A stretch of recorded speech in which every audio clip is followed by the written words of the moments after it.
Hey everybody, hope you're all having a good day. It's Monday, and first off, sorry late stream. Thanks for having. So apologies on that one. But like I said, we're back to this, and we're in the second trial part of the Memoirs of the Cluttered Kokoro. I think I got the name right this time. So we're just gonna continue that, and we're gonna go from there. Memoirs of the Cluttered Kokoro. Yes, got it right. Good things are coming today on this journey. So I do believe we've did this, so okay.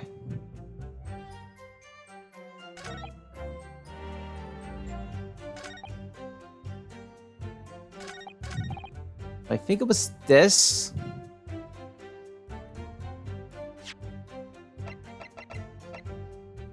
Objection. And it was. Okay, so you claim Mr. Natsumi didn't drink a tea on the 9th question. But that's impossible. How? Shop logic? What is this? Yada, yaklad fiend? Yadak fiend? Sorry. 2 teacups from the scene. One used by the victim, and the other by the defendant. Have a clear difference between them. One that represents incontrovertible truth. Incontrovertible? What difference? Look here. Just look inside the cup. Just here. There's a clearly visible ring. Yes, a tea ring. Commonplace enough. Indeed. Such things occur all around you when one leaves the tea in the cup for a while. And yet, Mr. Natsumi's cup has no such ring. Lord, you're right! It's completely clean. I'm prithee, sir, what make a style of it? Exactly what Mr. Natsumi told the court yesterday. The Japanese saying, and he quoted, drink tea while it's hot. That's right. Yes. The Jerry Mr. Natsumi was true to his usual self that night and drank his tea in no time. If, as you claim in your testimony, he didn't touch a drop of his tea, a ring would have developed on the inside of his cup as well. After the several hours the tea was left standing. But, in short, Mr. Shakespeare, you clearly lied to the court! Get the... to the number! Objection.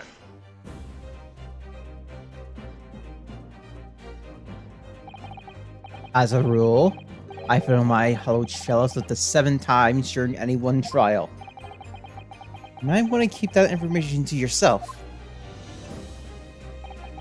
Yet on occasions, tempting distracts me as I pour more times than I intended until the bottle is dry.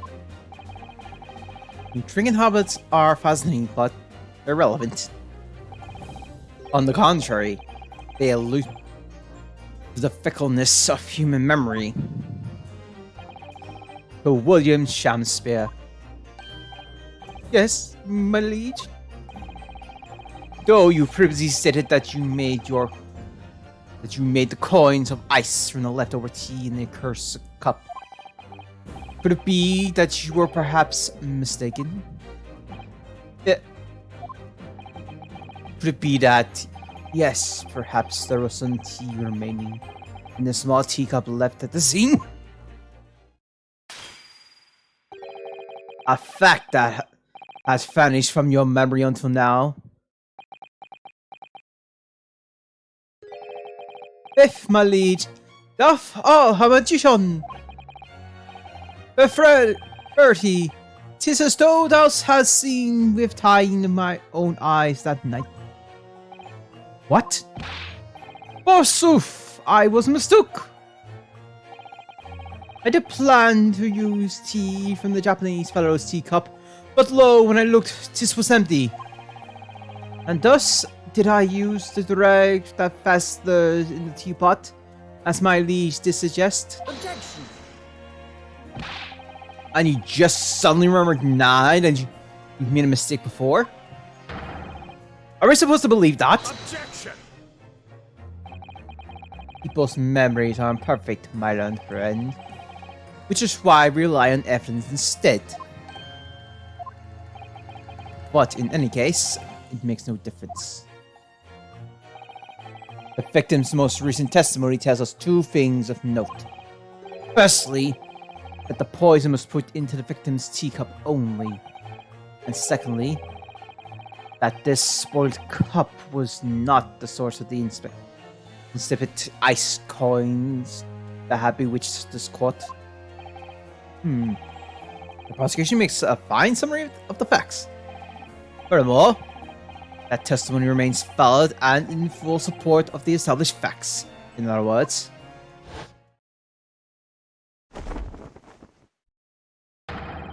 the inconsistency claimed by the defense simply does not exist.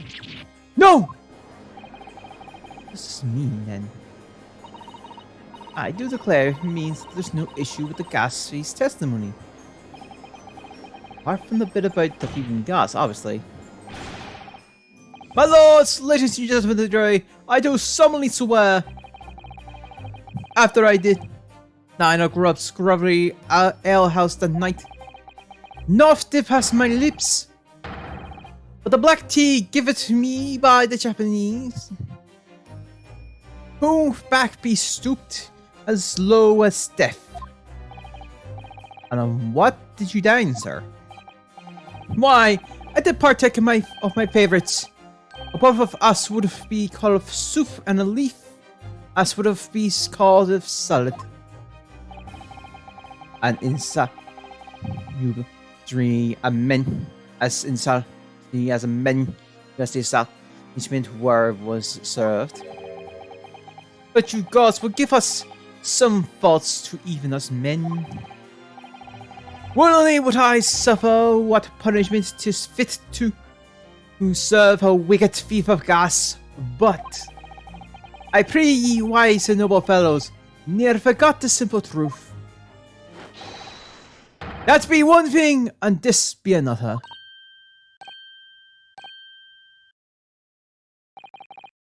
Jurors all, your humble servant Shamspeare doth entreat you, punish the Japanese fellow for his sins.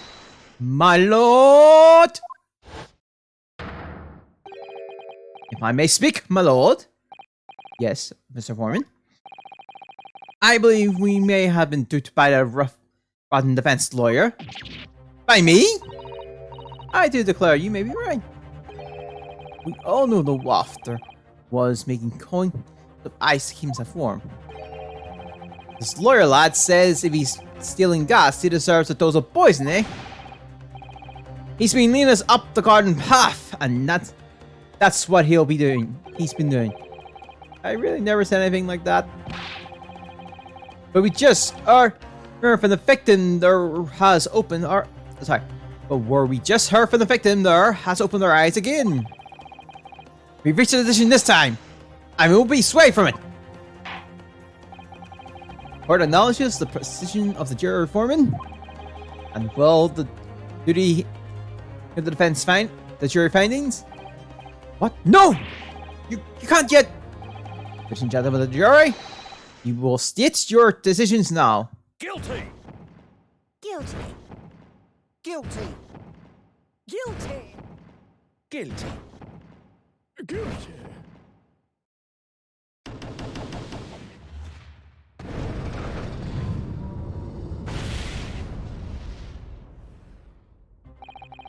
I hereby declare the jury to be in one accord.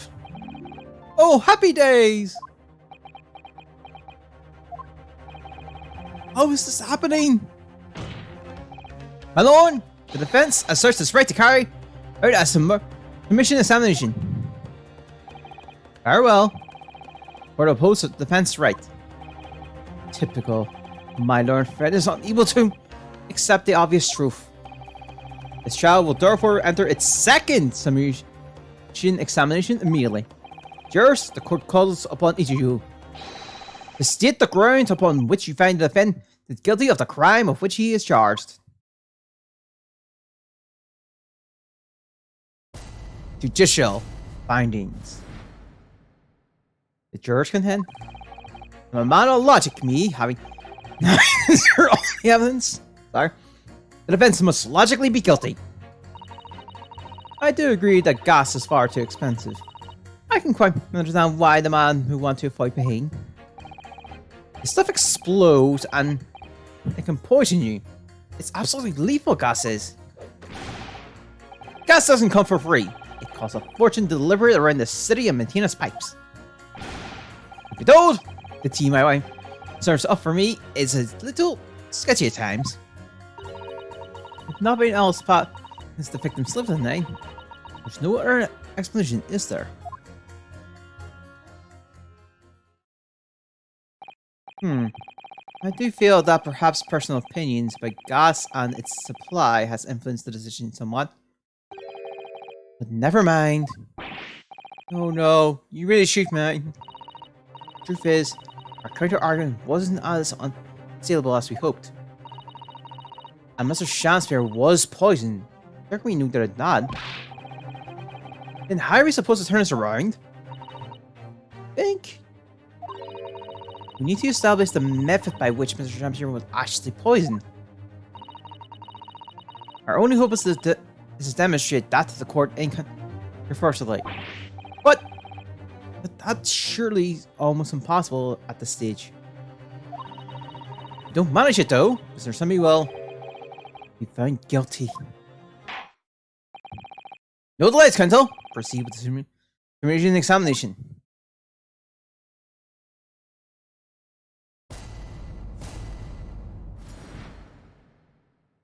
Alright. Come here. Oh, yeah. Defense. Alright, here we go. I'm gonna save. And then we'll press everything and then we'll move from there.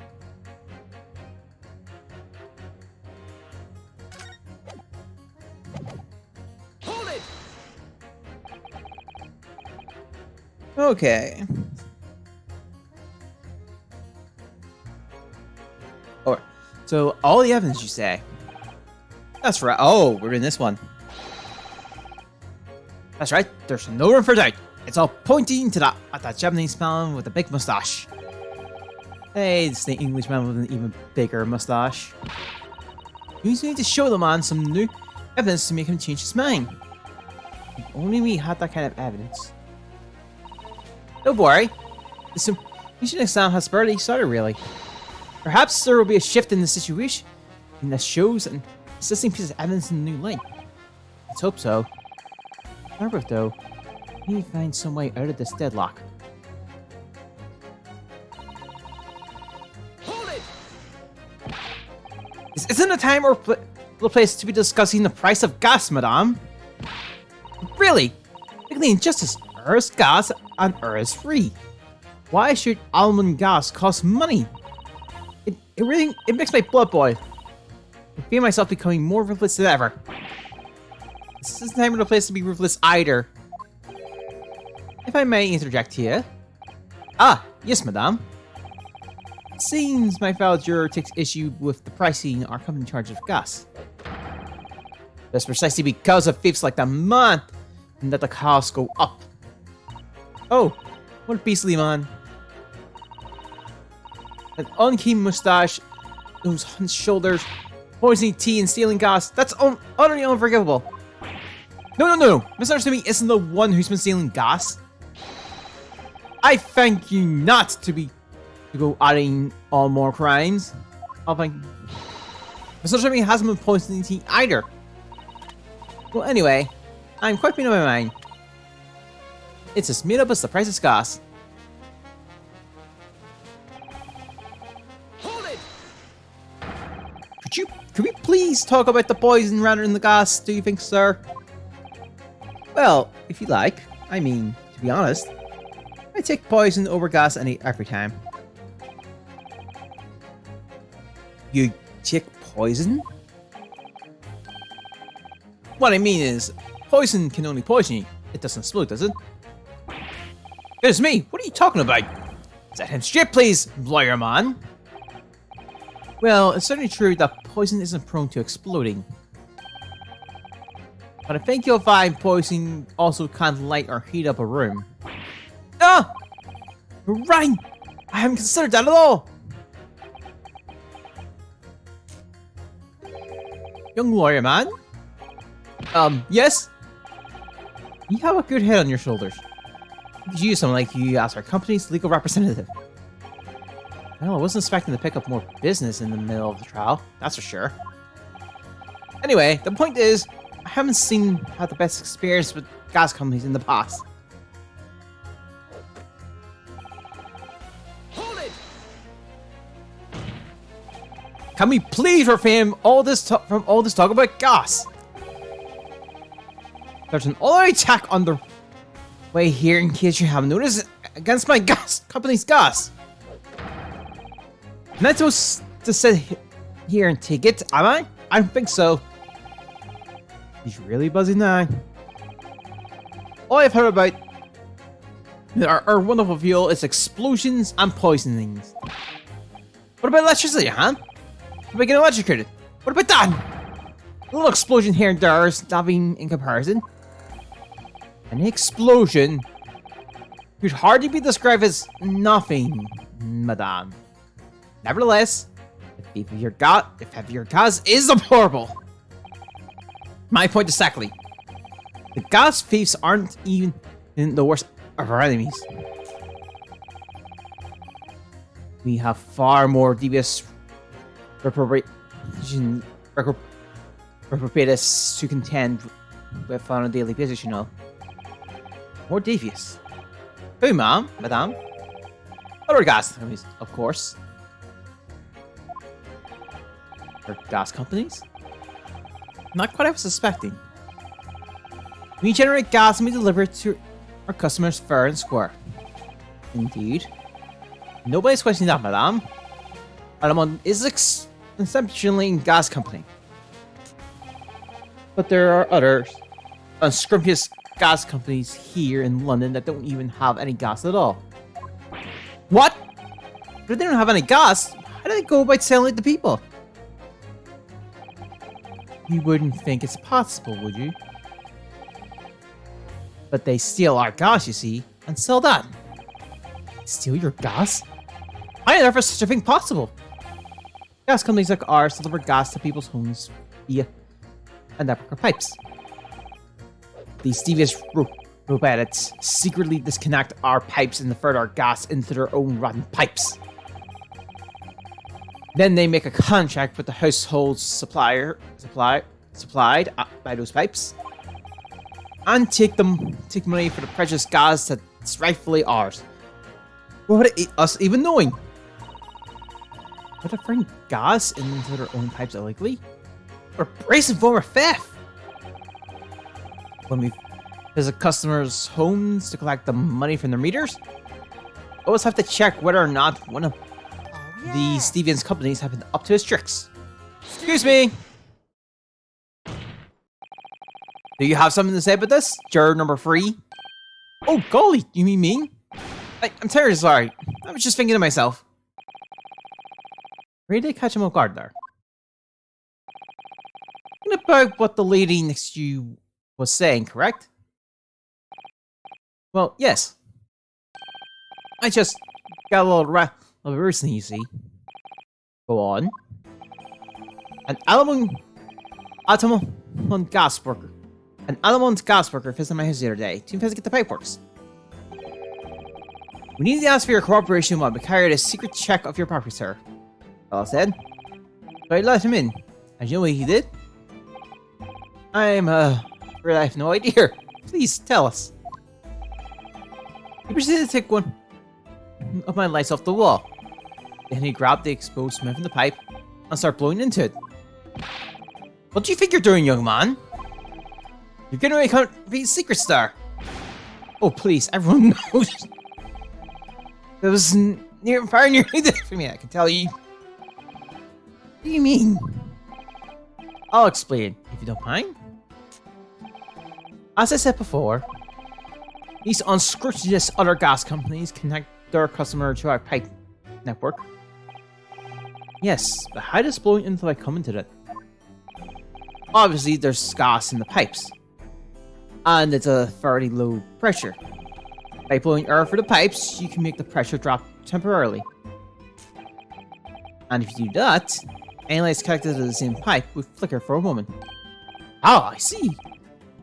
In other words, if upon blowing into the pipe, the lights of an adjacent property that has no contact with your company flickers, you can know that these deviant scoundrels happen meddling with the pipes. Exactly, my lord. That's it in a nutshell. It's the reason why we have teams of workers going around neighborhoods to investigate which light flickers. The trouble is, that particular worker who came to my house didn't know the strength of his own breath. Blew in the pipe last night, and you can guess what happened, can't you? Well, if you blew it hard, then... Wait! You mean... That's right. The lights didn't flicker. They went out, along with the stove. Gas started pouring into the house. What a disaster! Gas supply must have been interrupted briefly because the man blew too hard. The flames went out. I'm afraid I yelled at the bell. Are you trying to kill us all, I said? So by disconnecting a lamp and blowing into the exposed gas pipe, it's possible to distinguish lamps and stoves connected to the same network of pipes. And then when the gas starts flowing again, it's just silently sleeps into the room. Naruhodo, think perhaps, yes, this is almost certainly the clue we've been hoping for. Journal number 3! The defense requests that you amend your statement to include that information. Oh, well, if you like, I don't mind. Well, I do! That's our company's secret method. Secret method of identifying the riddles they've been trying to do to us. Like I said, man, it's widely known already. Very well. Journal number 3. You will amend your statement accordingly. Yes, my lord. Although I'm not really sure what the point of this all is. Blowing too hard into the gas pipe and you'll extinguish everything in the house. Then you're in real trouble. Hold it! When you say extinguish everything in the house, do you mean everything on different floors? Even on different floors? But yes, all floors are connected to the same pipe after all. That's true of every building, because gas supplies contracts are issued for whole properties. Well, I had no idea that it was possible to extinguish gas appliances simply by blowing down the pipe. It's not something we like to publicize, to be honest. We have to carry out these investigations, as I'm sure you can appreciate. Indeed, it has been mentioned on more than one occasion, even in the papers even. Is that so? It's been mentioned to me too, very recently. This involved gas stoves going out unexpectedly, almost leading to someone's death. Naruhodo, I think perhaps, yes, it's finally starting to fall into place. A secret link that joins all of these strange occurrences.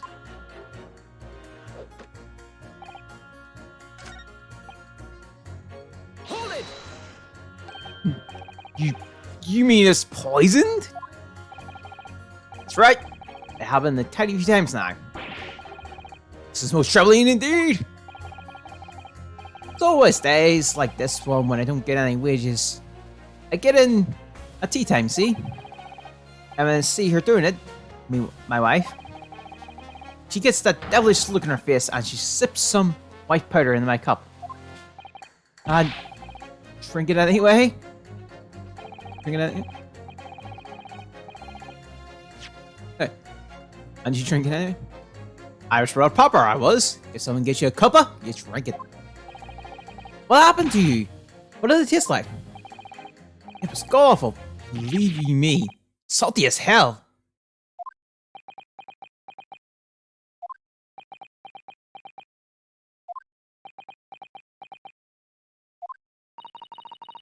And I think perhaps what your wife put in your tea was salt. No! So she doesn't even care enough to poison me properly? Eh? Unbelievable. Let's move on, please.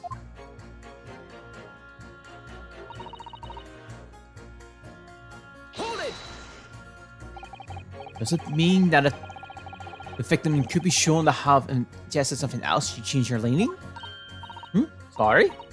What's that now? Oh, I was just saying if the victim actually ate or drank something else on the night. What's the matter with you?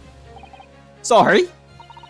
I said, if nothing else passes the victim's lips that night, there's no other explanation, is there? Haven't you been listening to me at all? Feel there's an English expression about a pot and a kettle that's appropriate here. Compared to the other jurors who don't even appear to have anything to say about the case at all, it would seem that this elderly gentleman has been listening to proceedings far more leniently, intentionally. Sorry. Intently, sorry. I suppose. The trouble is, he has selective hearing. Exactly. Still, sure may very well be the key to the breakthrough that we so desperately need. This is hopeless. There's no way for me to appeal to these people. I think that the only way we shall overcome this difficult situation is by exposing the way in which Mr. Jasper was really poisoned. You have to prove that it happened some other way, and not via Mr. Nasumi's tea. Yes, I know. But the trouble is, I have absolutely no idea how it did happen. Mr. Naruhodo, I wonder perhaps that there's something you might have forgotten. Oh, like what? It's important to watch everyone involved and pursue people if they react to something someone else says. If you'd like to remind you exactly what I mean, I'd be more than happy to, of course. Again, Suzuki-san's fate is entirely in my hands here. Probably owe it to my client to hear any advice my assistant may be able to offer. Perhaps I'll let Susan remind me. And again, I've already did this, so it's no need. Actually, I don't think there's any need. It's better that we start trying to change these jurors' minds as soon as possible. Of course, I'm sure you're right. But if you decide you like your memory refreshed, you need only ask, Mr. Naruhodo.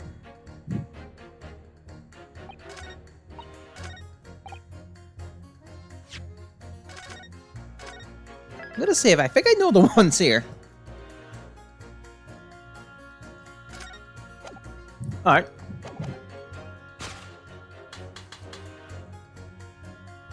Objection! Yo! These two statements clearly contradict each other. Gracious! Which statements do you prefer, counsel? Juror number 6. Did you hear what juror number 3 just said? Yeah, what? Yes, of course! I heard him mumbling about something or other. There is another explanation here, I believe. Something besides Mr. Nozomi's tea, in a manner of speaking, passed the victim's lips on the 9th question. What? What explanation? I wonder, did the police check the mouth, the gas pipes feeding the wall light at the scene? If there's any traces of poison there, I was curious to see what your floundering would result in this time. But the mouth of a gas pipe. Scotland Yard had enough to do without exploring the irrelevant. What a piece of work is a man. But what are you trying to say? What are you trying to say, Mr. Shakespeare? What speaketh thou, pray he? Is it not strange and strange? That is what I say to thee, sir. I thought I'd be quite clear, but let me put it another way. The strike time could have been on the mouth of the gas pipes that feed the wall lamp in your room. And that's how the poison came down to your body. Good lord!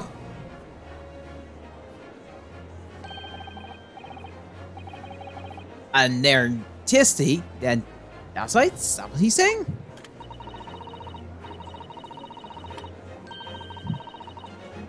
Or is it the gentleman suggesting that the poor man was so desperately hungry he tried to fill his belly with gas? Perhaps no actress would perform a kiss scene with him. For shame, madame! Speaking thy fancy. As you! I'm not such a buffoon that I have to kiss pipes. Objection! This is no summer. This is a fuss. Perhaps we must not stand for any more of my learned friends. My liberty friends conjuncture. To begin with, the lamp in the victim's room is high on the wall. In order to replace his lips to the pipe that feeds it, he would have to be a contortionist. Those are empty assertions. There's no possible proof that the man did what you said. Hold on.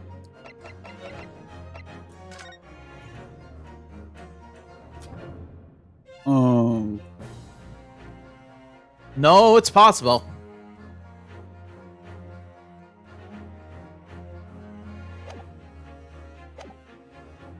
Objection! It's true! I have no proof that Mr. Gentry put his lips to the pipe. However, I can say that was certainly on multiple occasions. Mr. Shakespeare has been doing something in front of the lamp on his wall. I'm gonna save this.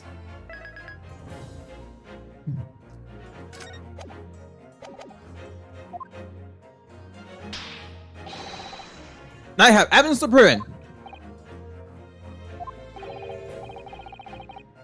Alright, you got our attention, lad. I'd like to see how you can be so sure of yourself. Let's see this evidence then. Now that I got the jury's ear, I need to make this opportunity count. This is where that time and time again, the Shannon's here stood in front of his lamp.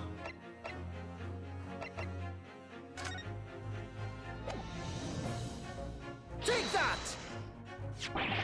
What the? These are, wait. What are they called? Yes! Skin prints! That were found at the scene. Skin prints? Cancel? I've never heard of such things. The Justice Ministry is currently assessing whether or not to permit fingerprints as evidence to the court hire.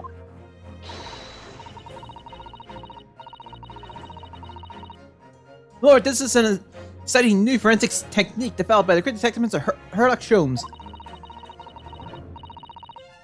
It reveals all the places that Mr. Shakespeare touched in his room. I've never seen anything like that. I mean, that's black magic, isn't it? Well, if anyone would invent something like that, it's that Great Sholmes fellow, that's for sure. I agree. This month's edition of Engineering Thumbs was quite fascinating. You found skin prints in many places that you would expect. On the table, on the costumes. However, Mr. Shans here appears to have been touching some very unexpected places in his room. For example, here. Around the hanging picture here. Indeed, multiple handprints appear to be visible. Well, I wonder. Could you have been appreciating the artwork, perhaps? At first, my colleague and I thought the same. However, imagine standing with your hands where those prints are. Would you find yourself directly in front of? Ah! You believe it? A gas lamp. So the reason why isn't immediately obvious. It's clear that Mr. Shakespeare had regularly been standing with his hands to the wall in front of that lamp. Right. But You been up to, you nut? I asked the court to recall your number 4's earlier statement. Me? What did I say? You said that blowing a gas pipe would make the lights in the entire building flicker. And I, if you recall your number 3 statement, what? Me now? When the gas worker who visited his home blew with too much force into the pipe, it caused all the lights on the gas stove to go out, and gas started leaking into the rooms.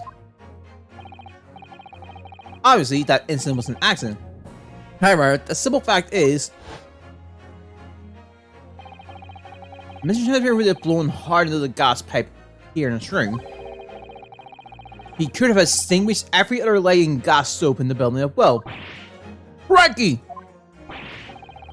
Are you suggesting that the mob purposely caused the gas to... Objection!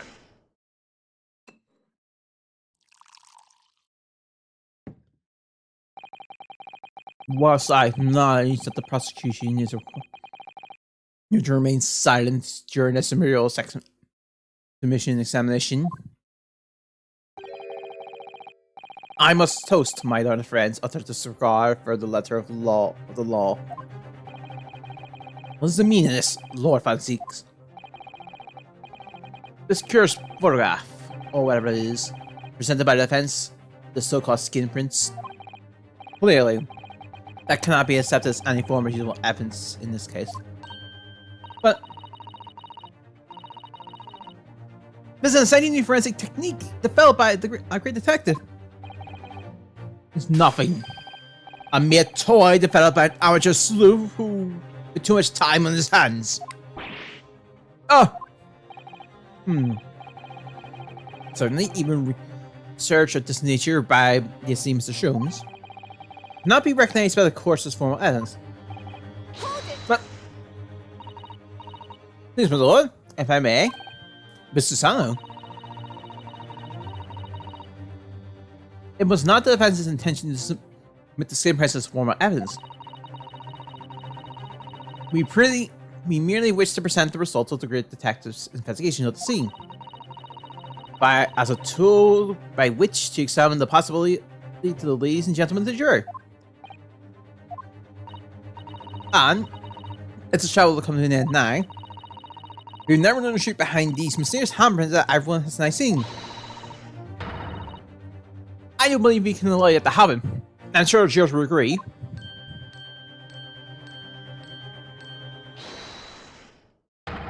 You're right! Whether Jane's handprints are significantly clear or not, it's a yes to decide. Juror number 3? Oh yes, I do declare the detective's investigation results sound absolutely fascinating. I want to hear more what the shitty actor fellow has to say about those shitty handprints.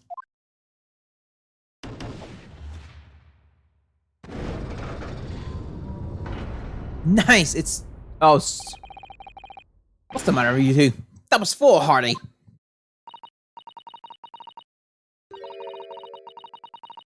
Well, I did say it, didn't I? And I don't like to break a promise. No, wait! You heard us, lordship. It's not Duncan. Very free. It's Duncan evidence. But well done, Mr. Naruto. So one more sure and she says her mind. And Mr. Jimmy's trial will have to continue. Thank you, Mrs. Sano. I couldn't have done it without you. Oh no, it was you who identified the clue after all. It's very much your success. I need to, Mr. Shakespeare, you seem to be losing your composure. Just one more turn, Mr. Naruto. You can do it! Very well. Continue, pencil.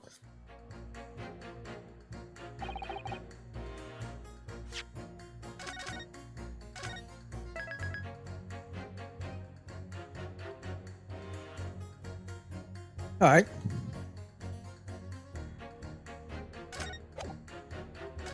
Oh, I already see it.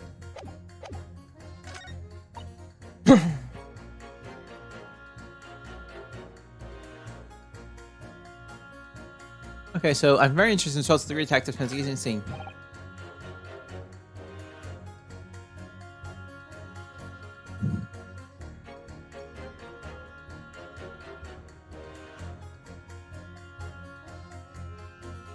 Alright.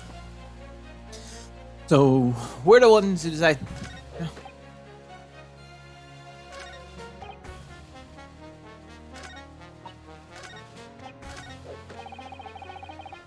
Hold it!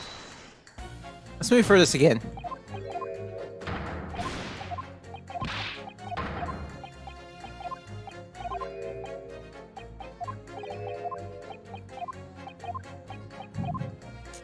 Alright.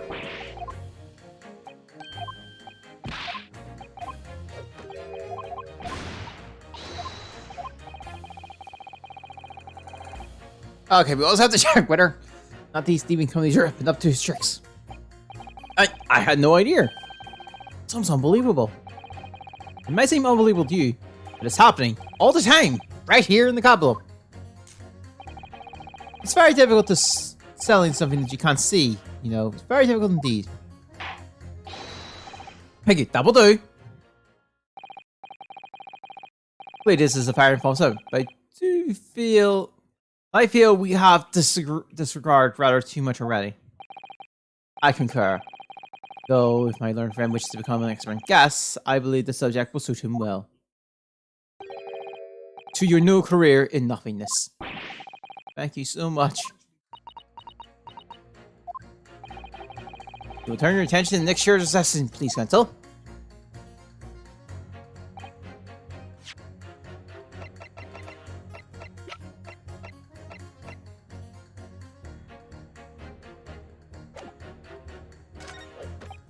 Okay.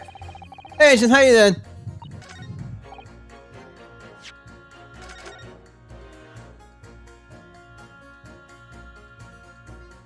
Okay.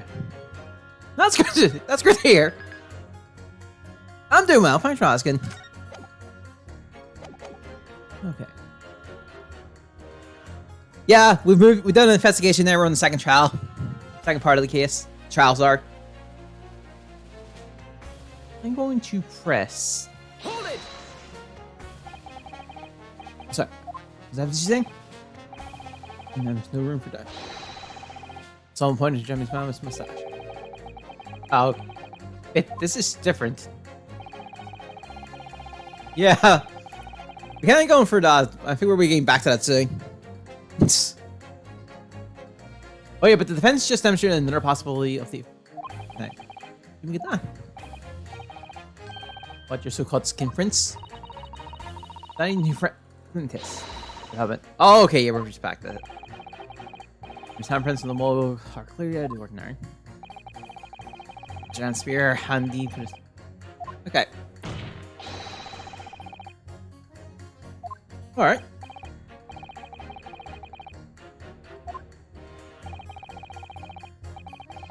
Oh yeah, how's that been going for you? I've been playing a bit of it, but also been mostly playing SMT5, but... Oh. Interesting.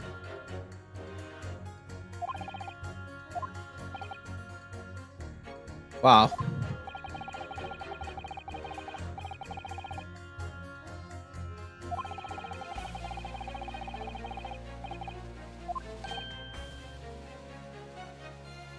Oh.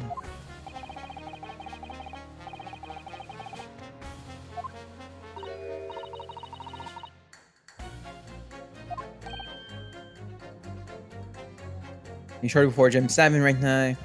Ah, nice. I think for me is I'm shortly after Aquatic City's gym. I've got the bike now, so I need to hit the fighting gym, I think it is. I'm trying to remember, so I might need to have to double check that at some point if Heart Home's the third gym or it's the fifth gym this time around.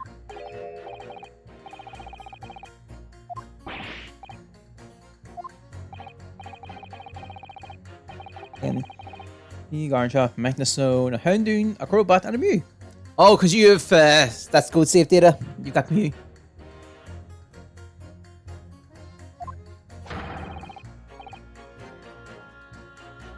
Okay. I would guess so, because...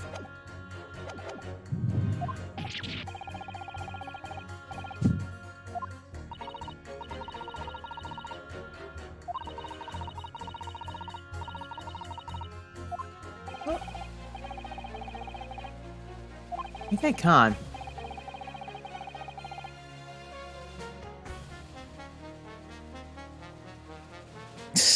Aha. Oh, I'm gonna see if I'm gonna see with evidence.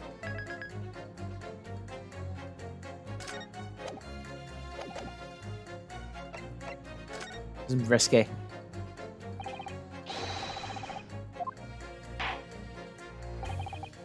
Nice swimming gym. Wow.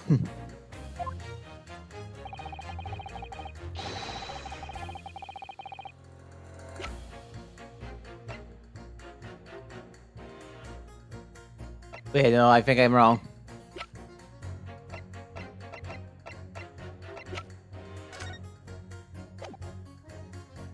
Take that! Yep.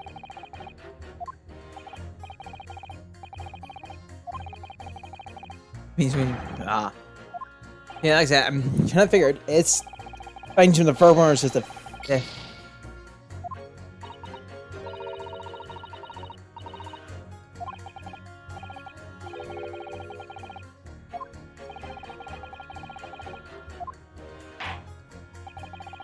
Yeah. What do I say? Testimony? Hold it! Yeah, I got somewhere.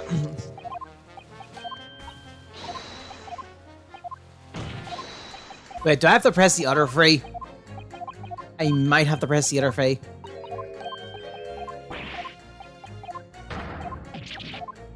Let's see if it's like the testimony.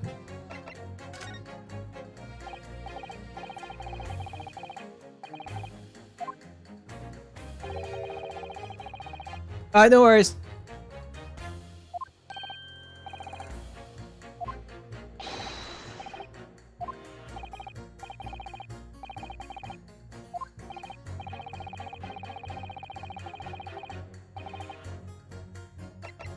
Oh. Take that!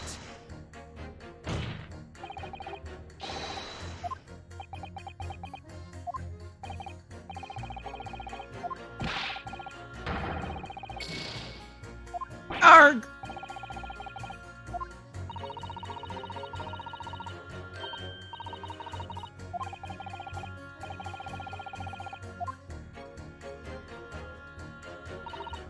So it looks like I was right on the lines there.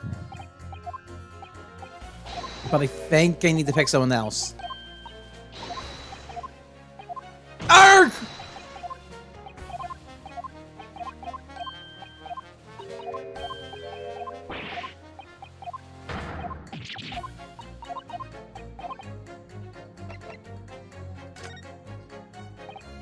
I think there is someone.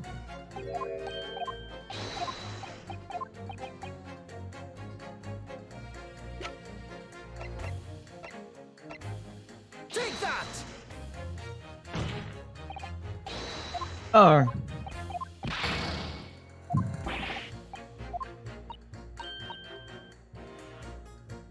Arg! I know who it was now. Let me refresh.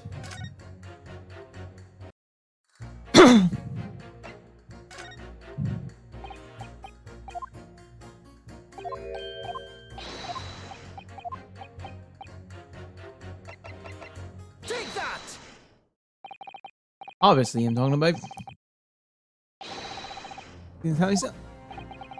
Defendant? I gave him the reason here today. Mrs. Nimi said the following. My lodging. There's been a whole series of strange things happening in my lodging. There's few nights it happens. I went from Mr. Chancellor's room. And my gas stove and climbed into bed, but for long, stove went out. And someone tried to kill me. On the night in question, the gas of the defendant's room went out. So I asked the court, is that a mere coincidence or not? Golly. I'm sure, fellow. Blew her into the gas pipe to make the man stove go out on purpose? Put your horses there. What do that for? The foreman? What is it, man? Can't allow judgment to be passed on whilst the stuff remains. Sure, don't have any conclusive evidence yet. However, you must surely agree that's more than a kiss and meets the eye.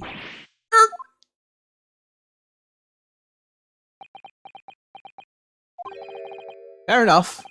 Like I said at the outset, I'm a man of logic. First and foremost.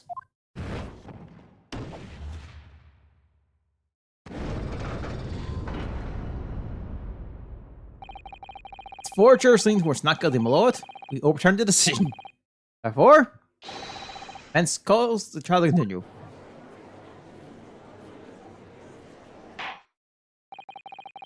As the defense has rightfully indicated, Mir Sam has concluded with a majority of jurors altering the decision.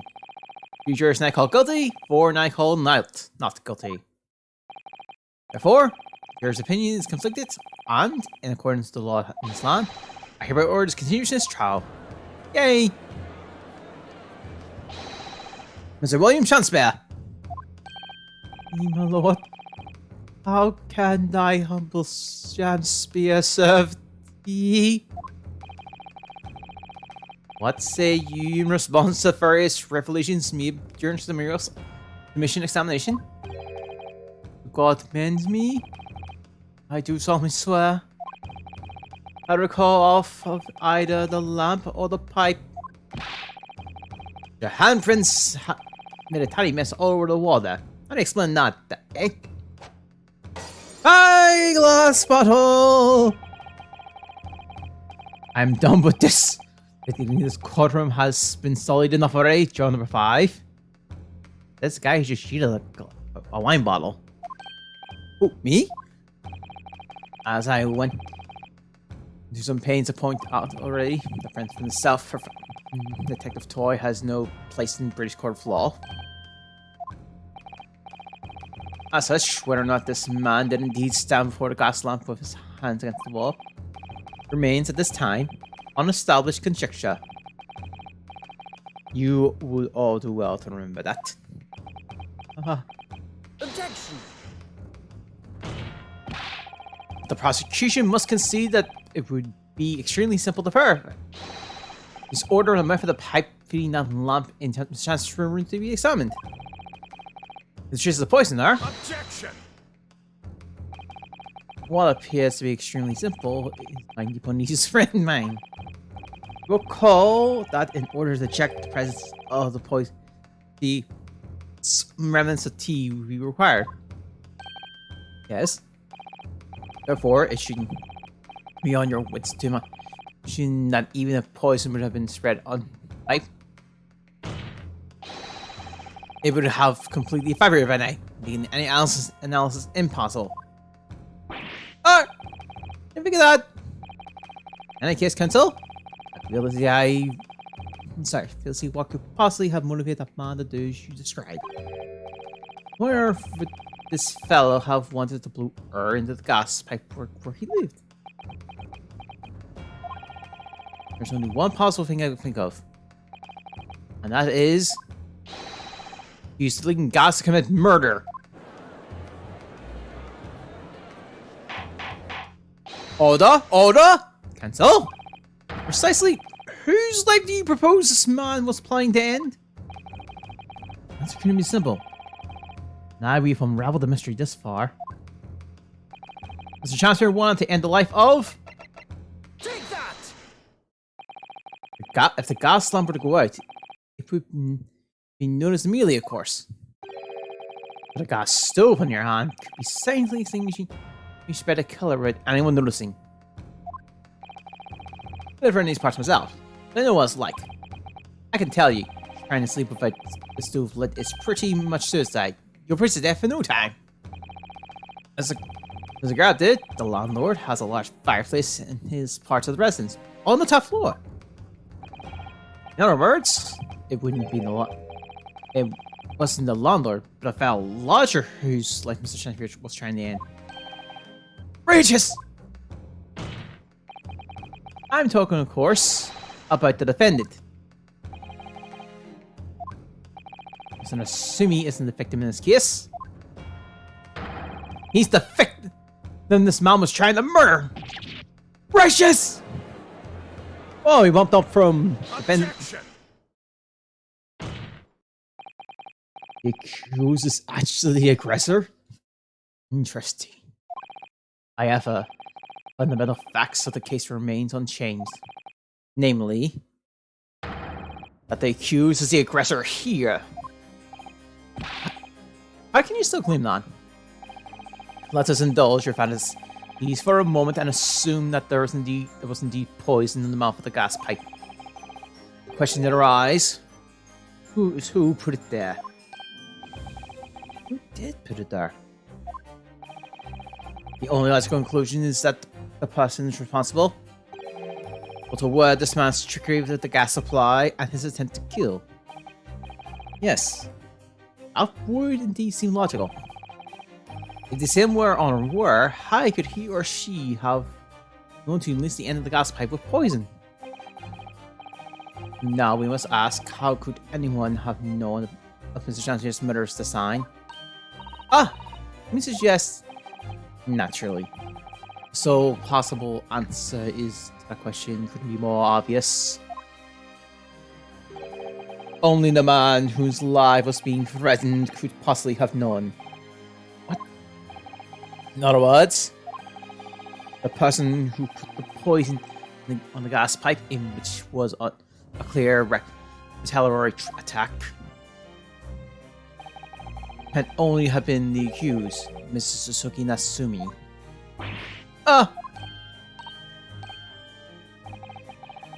Whatever Mr. Williams Shakespeare may or may not have contrived to do, he was nevertheless the victim of a potential lethal poison attack. And the only person who could have been perpetrated the attack is the accused Mr. Natsumi.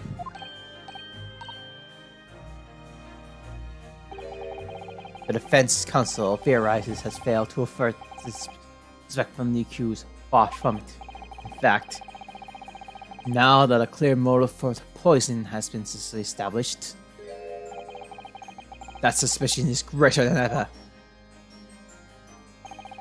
Would you not agree, my Nipponese friend?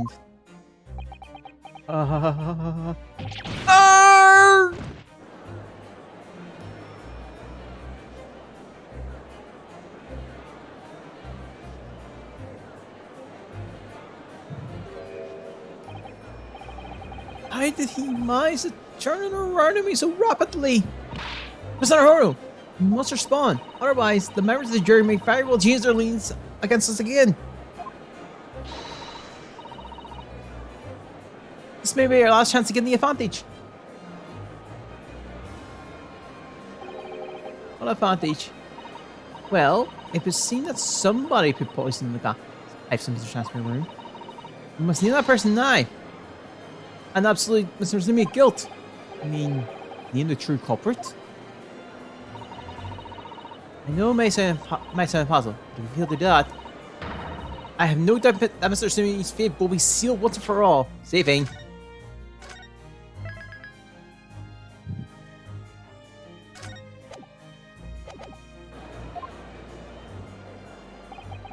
As it happens, one possible culprit does come to mind. Evidence, the poison, it's all pointing to a particular person now. The prosecution calls for the jury to consider their leans again. I trust you'll make the correct choice this time, Mr. Foreman. What? Oh, don't worry, Aaron. We know exactly what.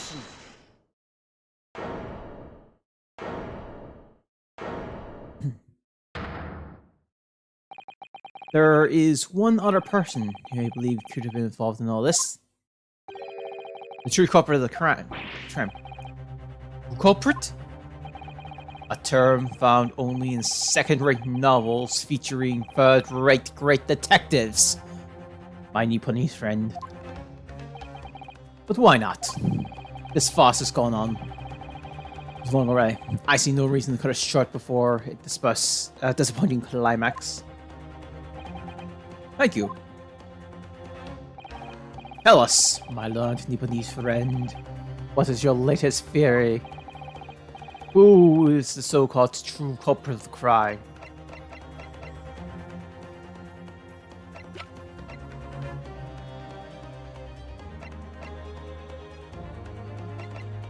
Only two options. Take that! Blame this person's... Okay. That's a fail.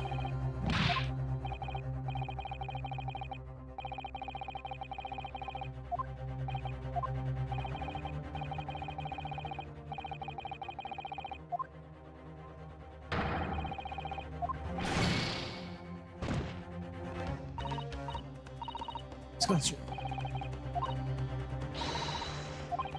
through. Harsh. Take that! Oh.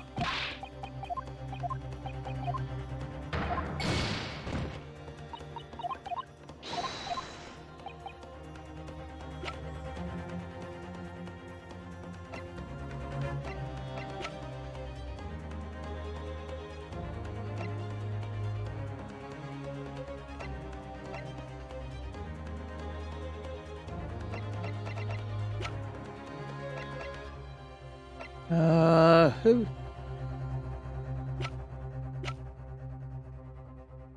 I want to play Duncan Rowe. Nope, nope, nope. We're trying to see who the true culprit of the crime is. I'm trying to figure out this one. Or not, though we overturned and then it backfired.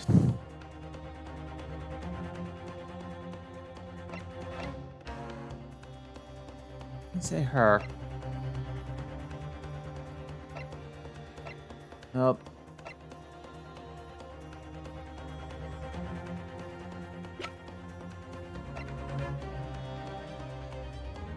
I don't think it's fun to see Keithley slightly this time.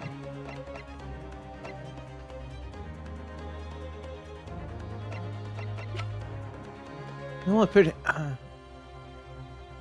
Yeah, I went once. I'm gonna have to take a shot in the dark here. Nope.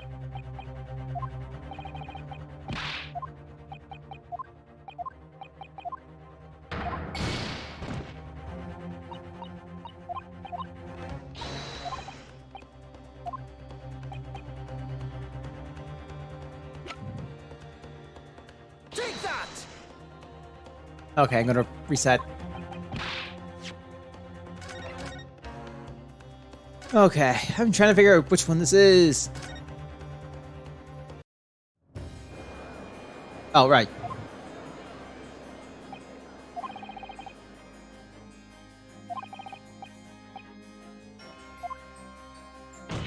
I try. No. That's what I'm trying to figure out.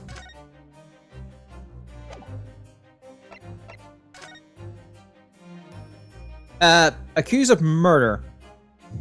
And... Okay. Whoever this... There is someone... I don't have his name.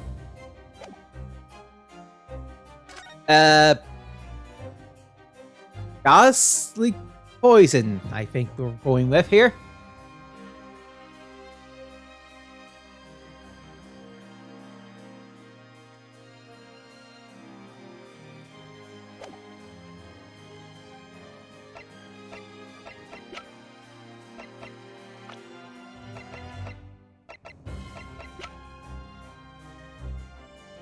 I think we're going past the T now. It's gas. It's gas. Alright, I'm gonna go double check this one.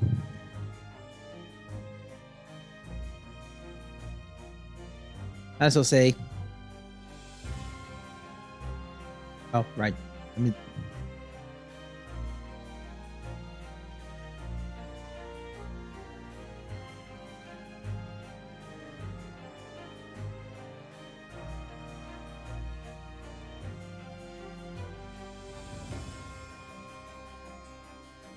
I just want to make sure we have this name right.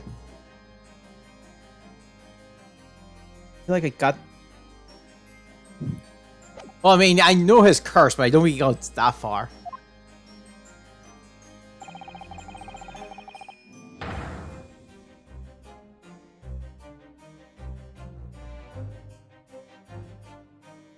Oh. Objection.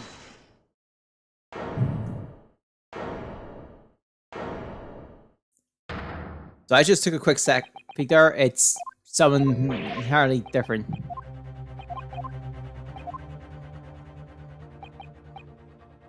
Oh crap!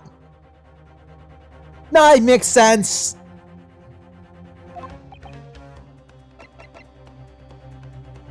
Take that. Also,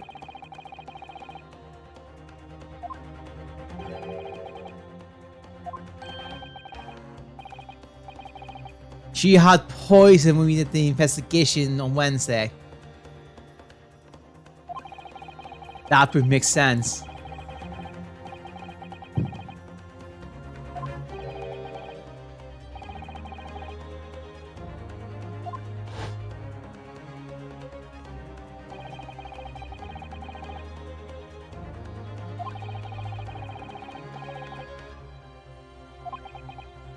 Okay.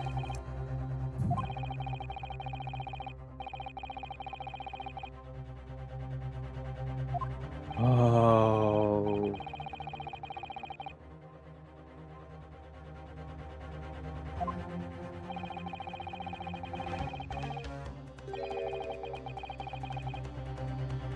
True. the night in the carbon stream wasn't possible. Unconscious.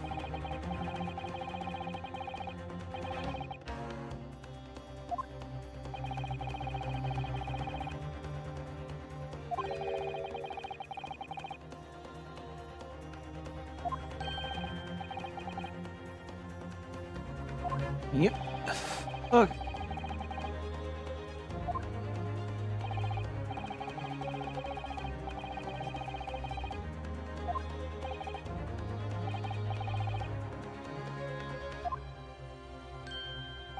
Oh, he recovered quickly.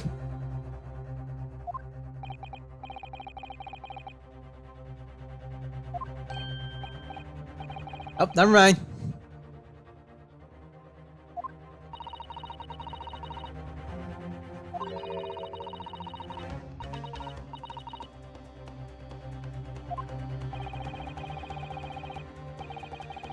What? I think I know what's happening. Yeah.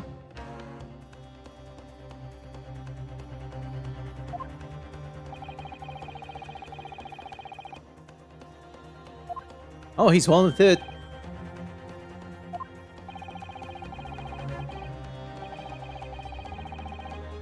Here we go. It's testimony time.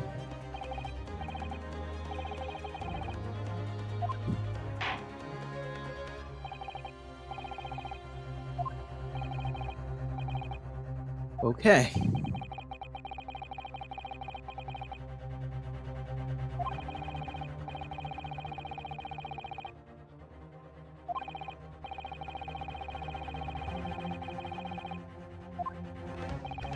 Oh. Oh. Chancellor would know her because there was a letter. I think I know what's happening here.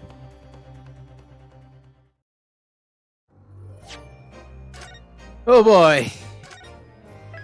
Gonna be a wild ride in this once we get back to the courts.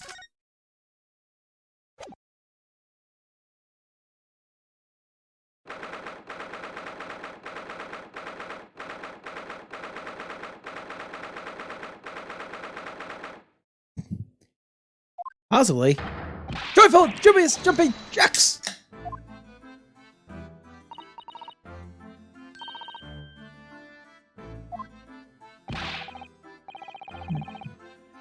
Non-looking assistant. Wow.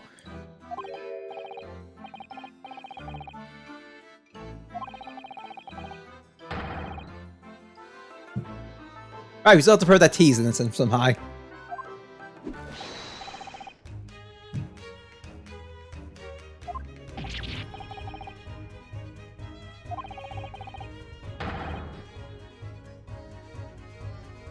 Hey, wait, I thought we were trying to get the T instant.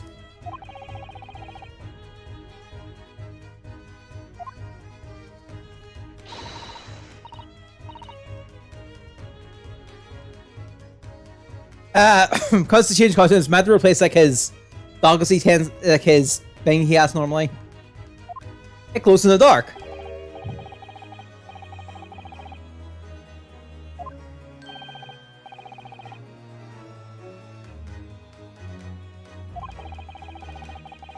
Somehow. Because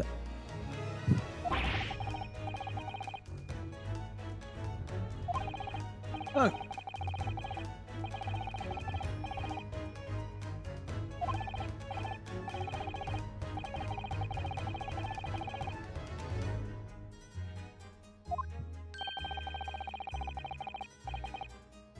We're only halfway through, by the way.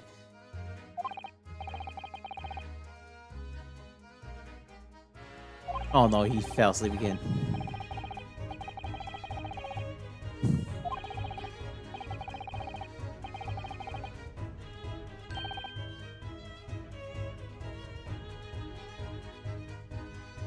Yeah, Herlock shrooms, yeah. Also, brilliant deduction shrooms. Pretty much everyone. That's why people always sleep.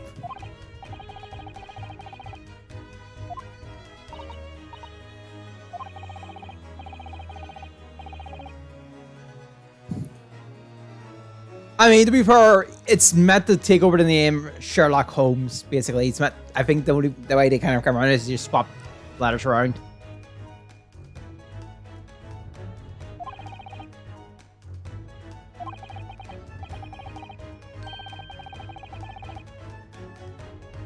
Oh.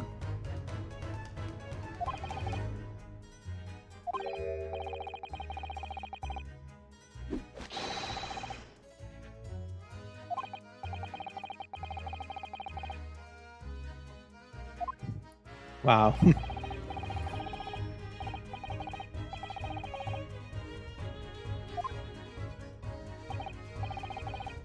Oh. Oh. Oh yeah. Guaranteed.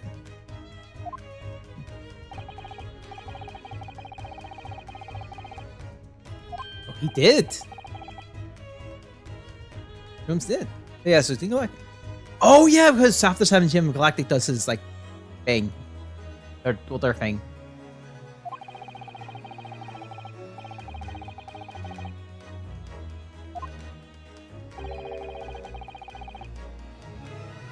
Oh.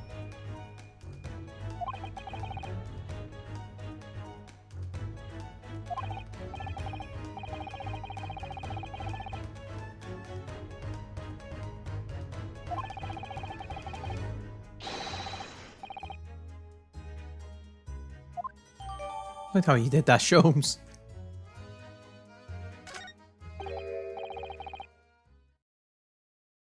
Who? Oh, Grayson! Uh-oh. Sholmes, you may have,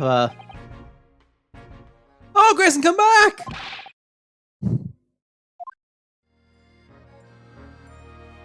Where'd you get the food?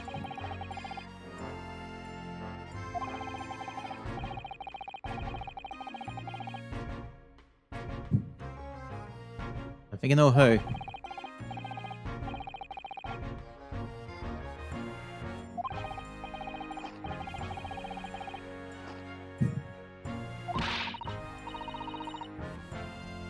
Oh, right. We had that too.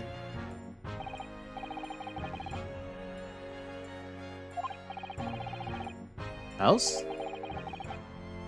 Oh, that!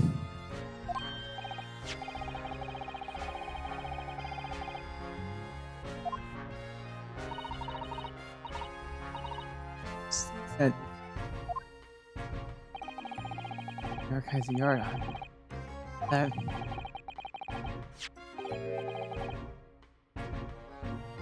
Oh.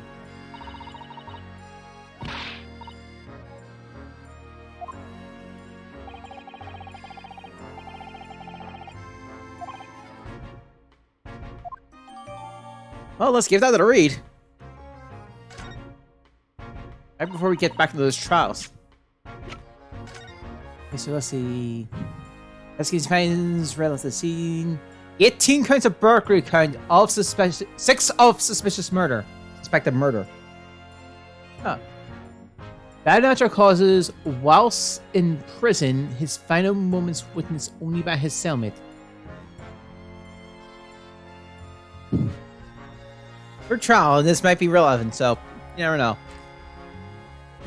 Yes, the estimated £1,000 worth of loot he stole remains unrecovered. Oh, and this is a natural cause. Oh, okay, so it just got updated.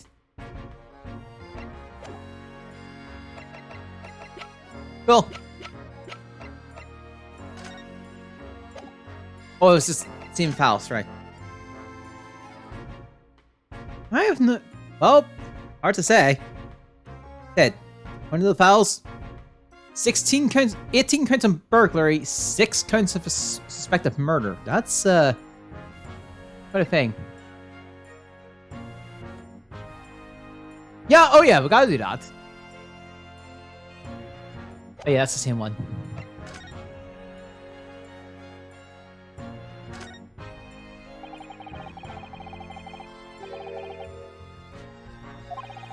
Okay.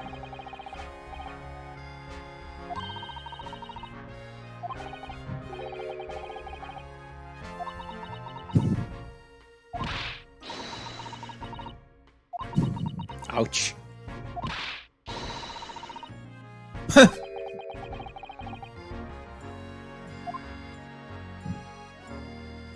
And I believe that's that's all we can do with the glass bottle with this poison. Well, looks like we got some new arms.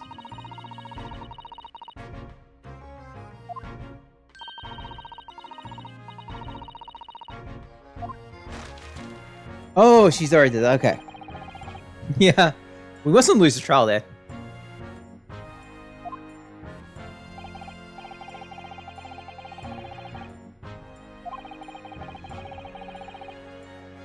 Ah. Here's Grayson.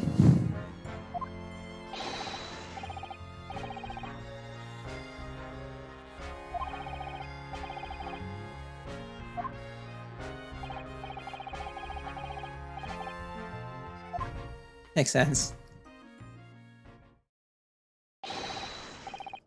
Disco time.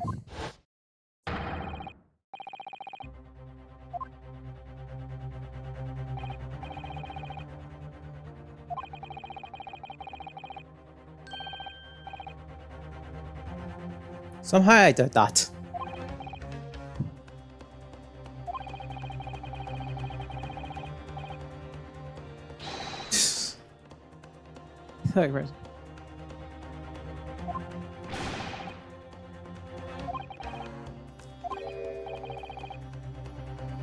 Yep.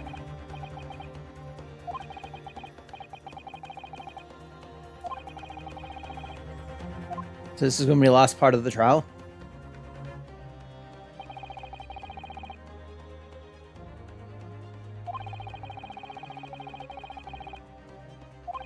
Oh.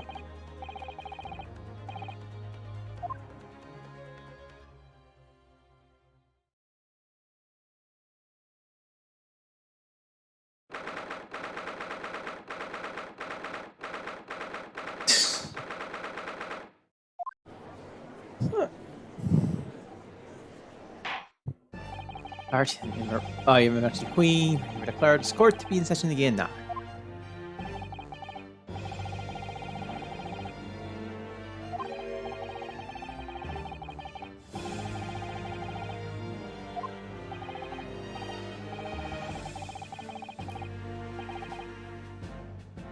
Oh.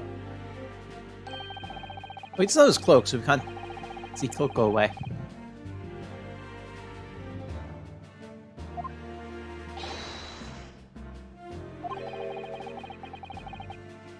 Ouch.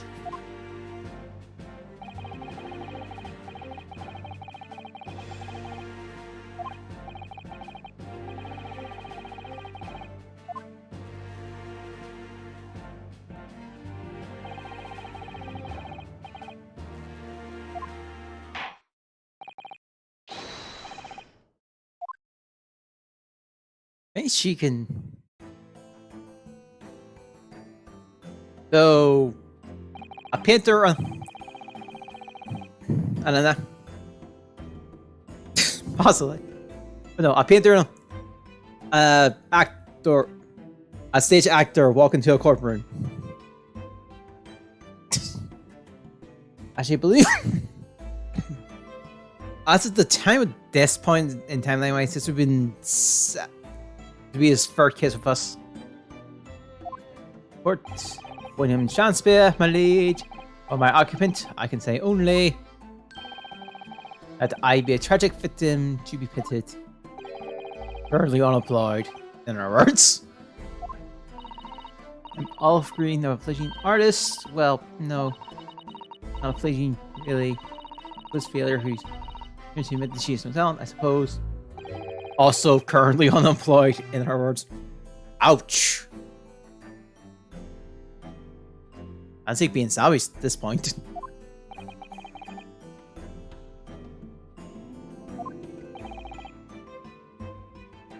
Yeah. Yep.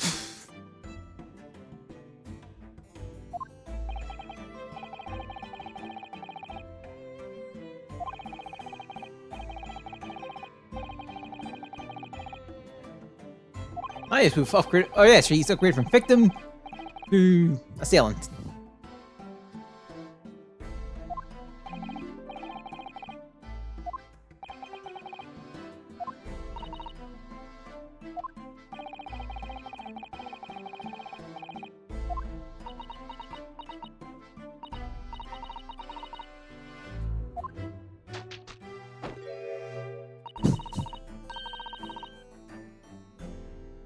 Wow, that's very direct.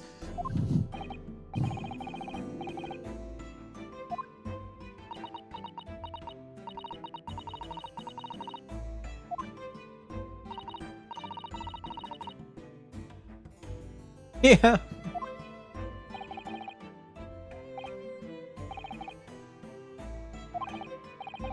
Although I think considering who they're being savage too, I'm not against it.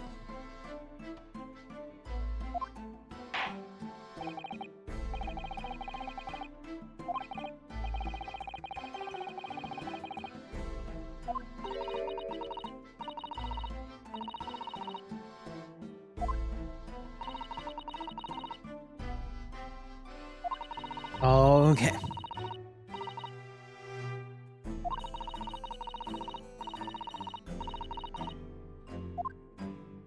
Hey, cause she...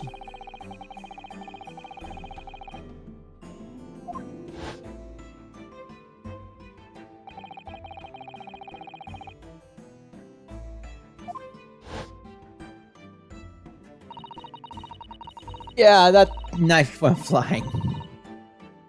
Out of a window from a two-story building.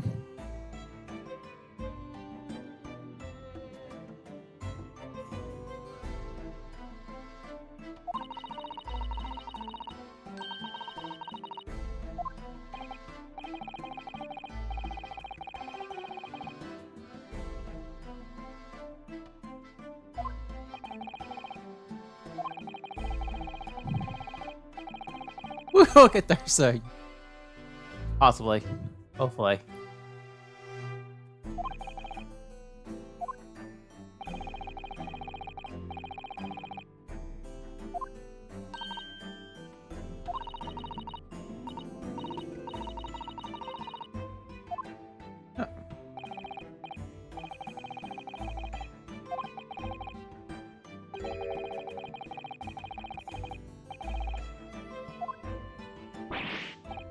Ah.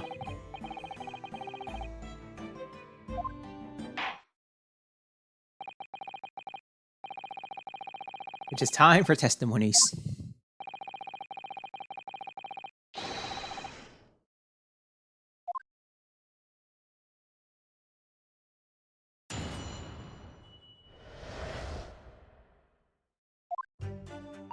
Alright, so 6 days ago, by 5 p.m., I was walking along. Something stopped in the back. Suddenly, it happened to be just outside the house for the men in this case after lodging. I was at a tavern on the eve of which thou speaketh, for I have bespoke my supper. First time I've been in the area, I had a little mild dignity, that's all. I mean, I was admitted to the hospital, so I knew nothing about all this business.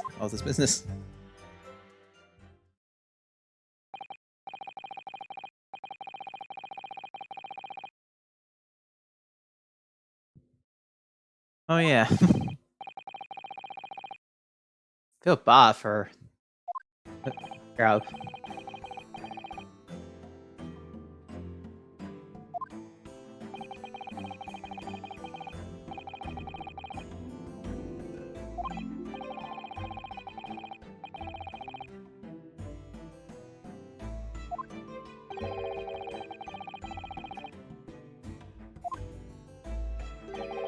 Oh yeah, I should probably stop.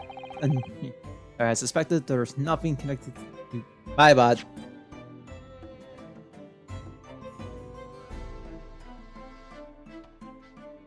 Oh, you're right, because that was so second incident inside the week, I believe, to be aptly described as the Honda lodging. One can only presume. Oh, Shakespeare, you're right. Shakespearean, I was just assuming. Like there's nothing connected to these two elements. Once. Sure. Something looking at shells here. Oh, okay.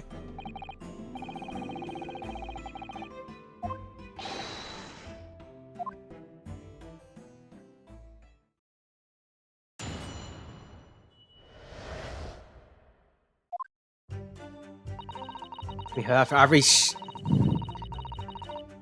our usual cross-examination music, so not the big one yet. Hold it! Again, well, wait a minute, that kiss. You're not. Oh, we're doing this again. Okay. I can't believe I've had for so long. Both the case been solved and the culprit arrested.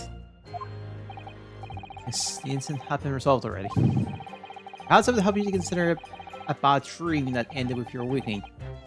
It should not be. It should not be forgotten.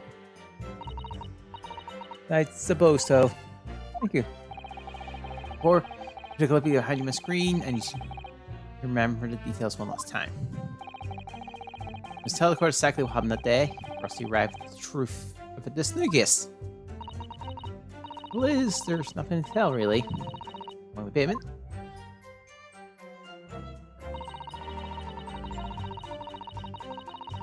Hold it! I wonder what she's drawing. You mean our school you attend? What's it called? Ah, yes. It's the Thorndike Academy of Fine Arts. Jones. That's just in the vicinity of Brexton Road, which is 10 stops away from the scene of the underground. Huh. You mentioned you also live in Brexton Road, isn't that right? Why then could you have been walking along by a road in the East End? Because yes, of course. Oh, it might make a nice picture. Wooden is a student of art. Silly to artists can't all paint ground urban is this. Right. I happen to like crumbling like apartheid. Price point would be a less reading term. Let's see, she's behind something. Let's see. Okay.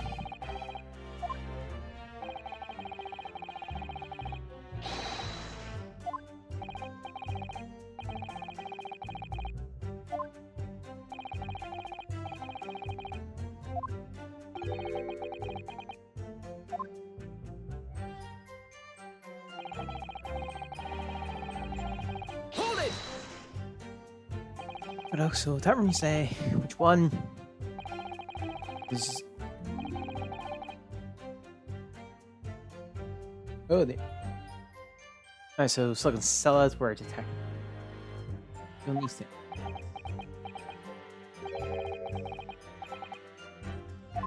Oh, so yeah. Green, look on 6.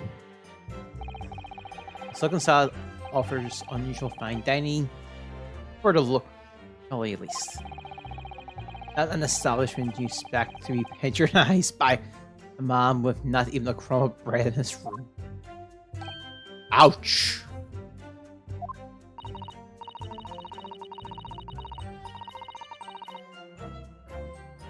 The menu lists premium crusts of bread and glasses of water in different levels of cloudiness. Yeah. He's pretty much at Blackwell levels. That's impressive. I would expect the grub scrubbery in the local facility to be more appropriate for your needs. Water, soup, and mushy peas. Rather, soupy water and pea like mush. Ouch! He really is going all equally appetizing.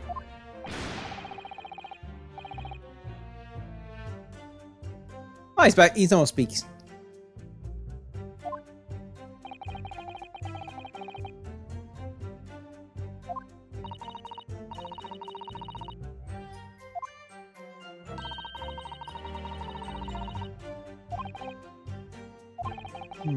I'm gonna improve that though.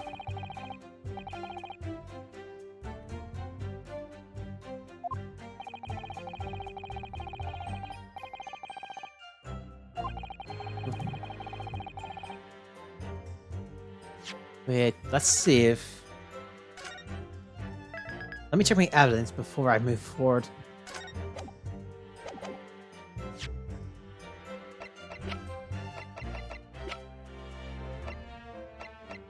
Not... Maybe?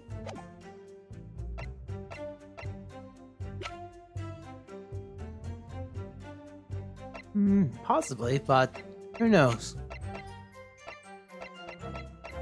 I think for now, let's hold off.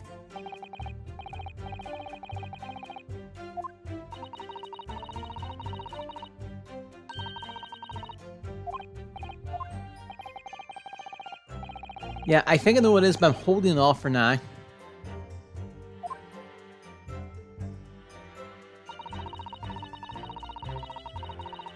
I'm assuming we might get the evidence in the middle of this one, so we'll change everything.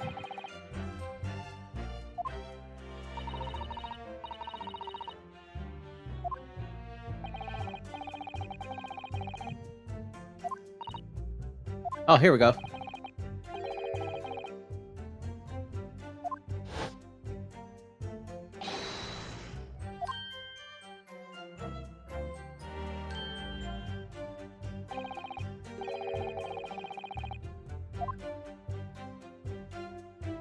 Oh, okay, I think I figured that may have did something.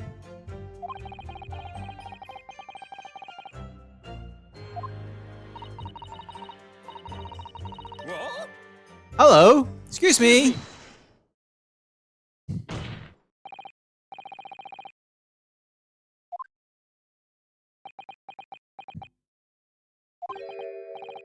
We are not. That is the question. But we need an answer. Or spring of he lived near a thought. Tell me you're possessed by Shakespeare's spirit.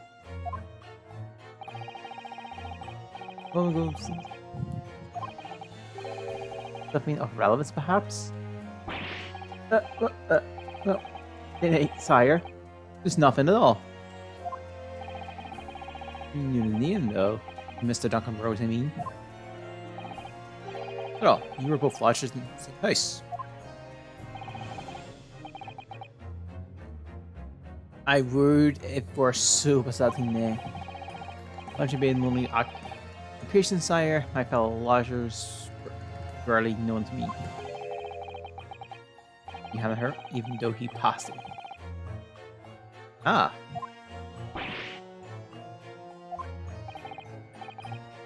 Ring. Oh. Oh. There we go. Yep.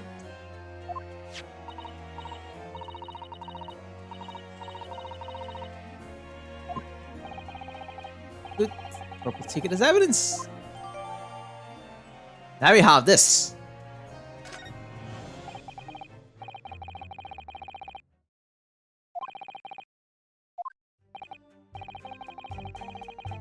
We'll still finish up the testimony though. We'll press and then go into the court records.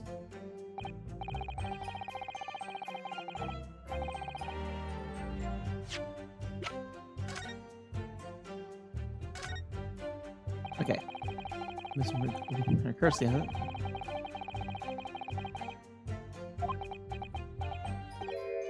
No.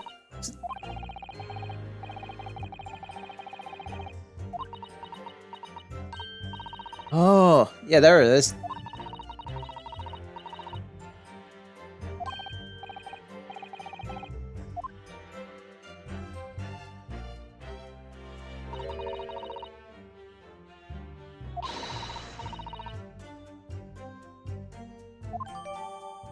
It's updated. And that's updated too.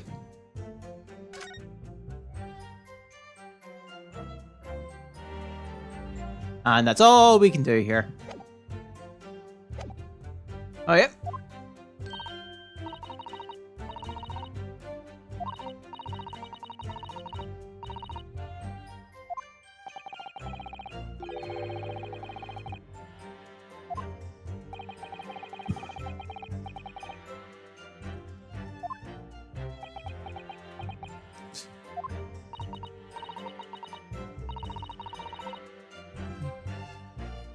It's movie, yeah.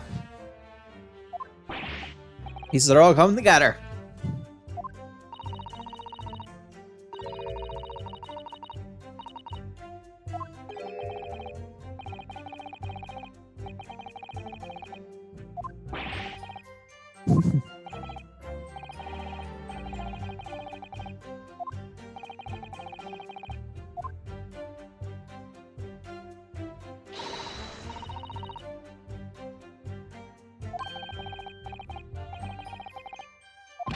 Yeah, here we go.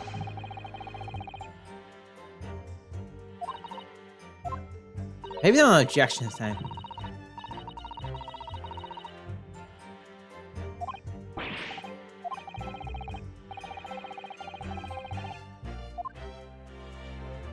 As much as sharing an objection would be fun.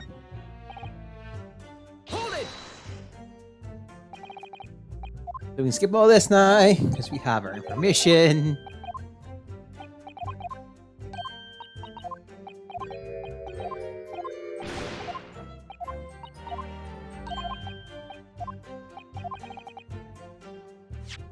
Now we have evidence. Let's go do it. In case I'm wrong.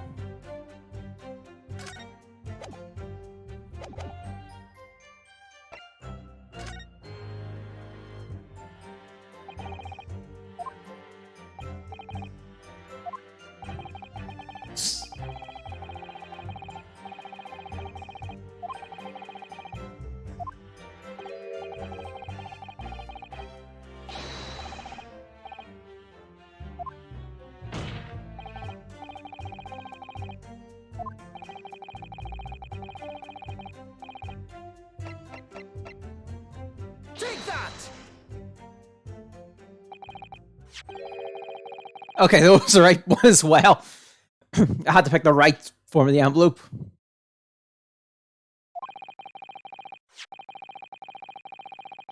Actually, maybe we could do them both.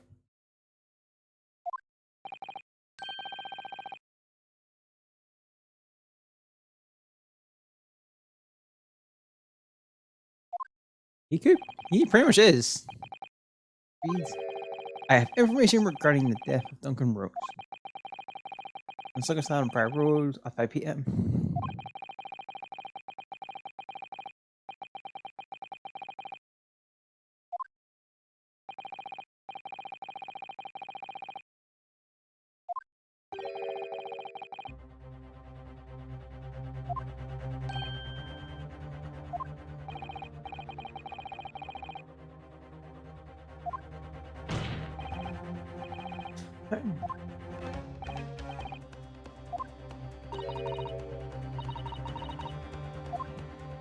All right.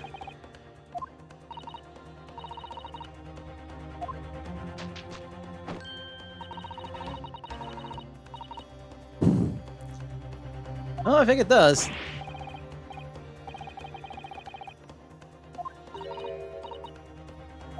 Wait, there's more.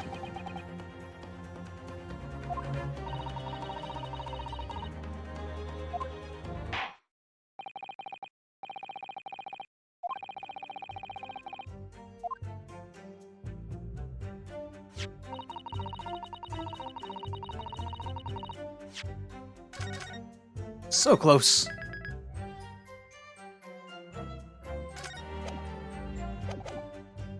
Hold it! I think we need to press and then object.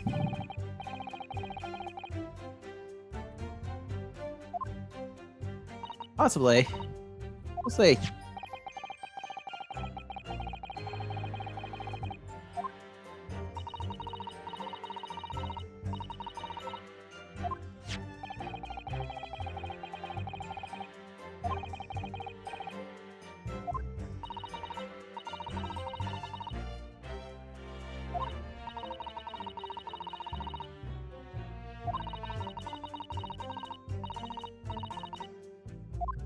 Okay.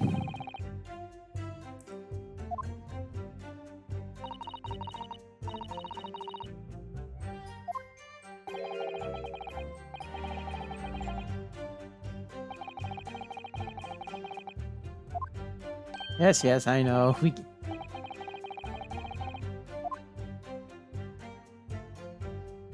Oh.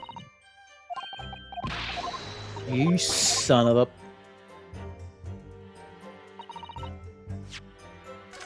I think that statement is going to have to be important.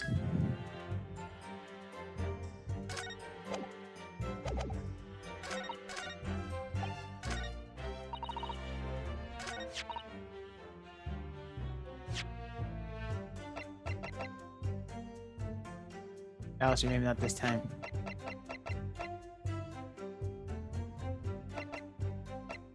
Oh! Objection! Damn it, too early. Nope.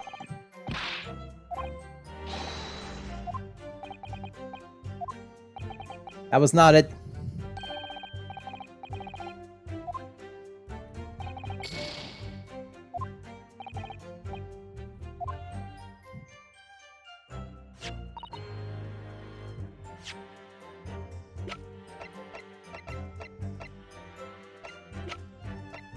Objection! It was the same thing. I just didn't want. I was thinking the wrong way.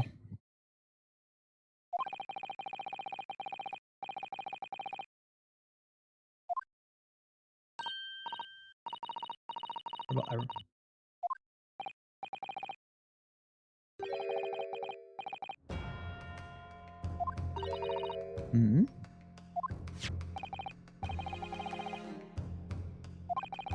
Oh.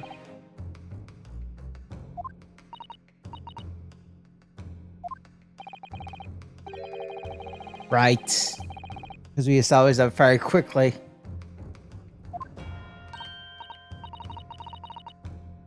I just didn't put two and two together right there.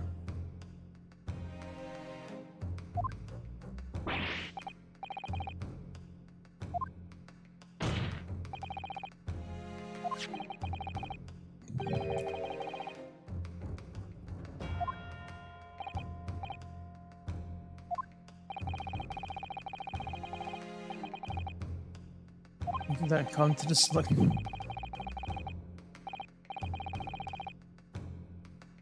Oh.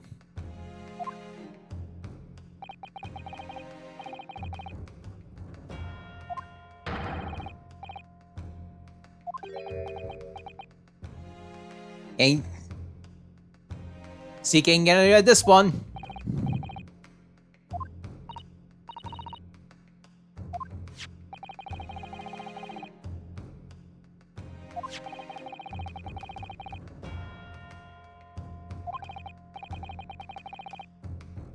That's a really good question.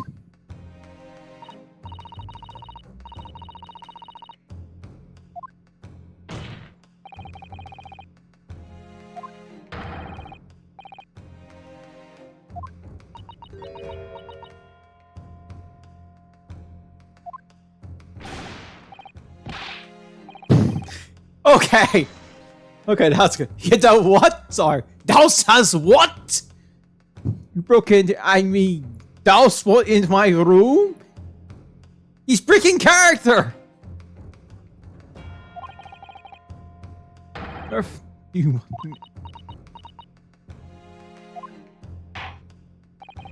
Yep.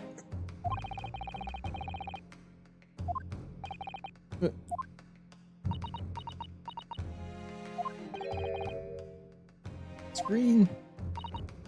Yeah. Much of the course sympathy, I'm sure, for the suffering you've endured in recent events. Anyone found to be given false testimony in the court of law will be brutally punished. Not mine. Yeah. For my screen.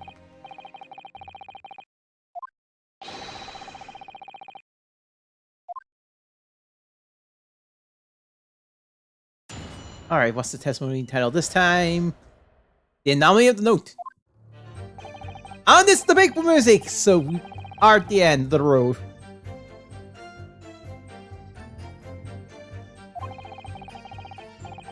Tell. Okay, hold on. So I didn't remember that. It was a week ago. Pre-adventure, that note was delivered onto me. On the day with Darren, I did tally a long hour at the Slug and Salad, yet nobody came. Thereafter, on the evening I shared the company of the Japanese fellow, I did see the note had vanished. What do you mean? I snuck into the man's room? Did I?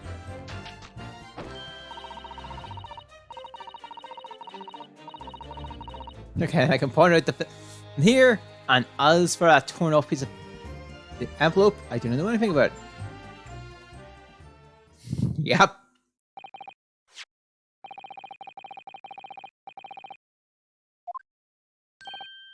Gift to Soul Malone.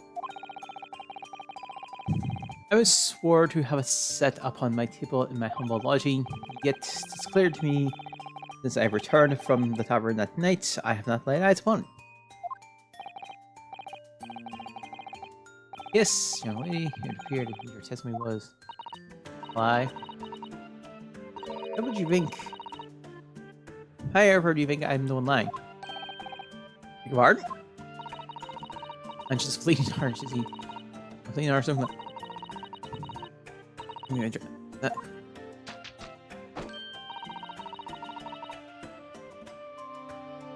No, she's not wrong, to be honest.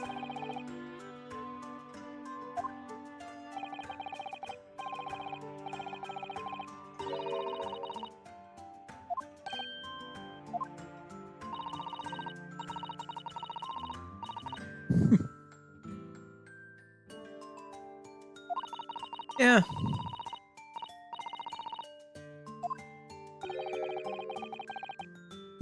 Ouch.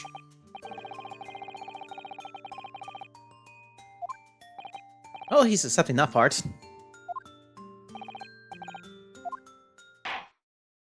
Right?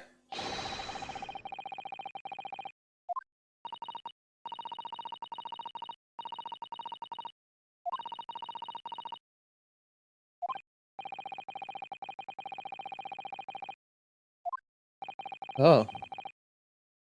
Oh.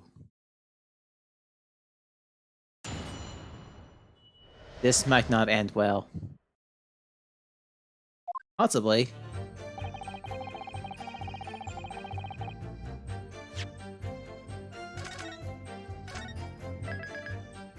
I mean, we have one witness here already confirmed of a gas thief, so let's see what the other one can do.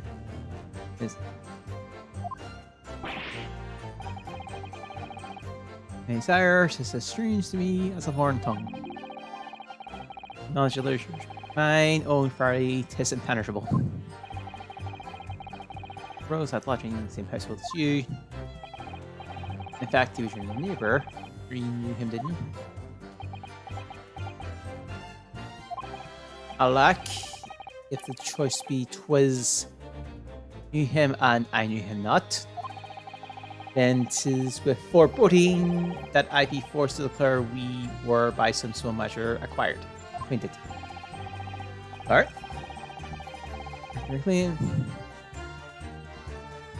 I believe what he meant to say is if we knew each other or not.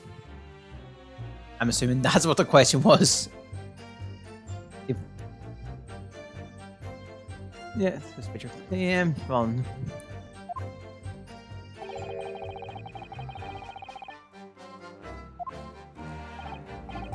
Not will have the better of me, sire. See for the lure of curiosity.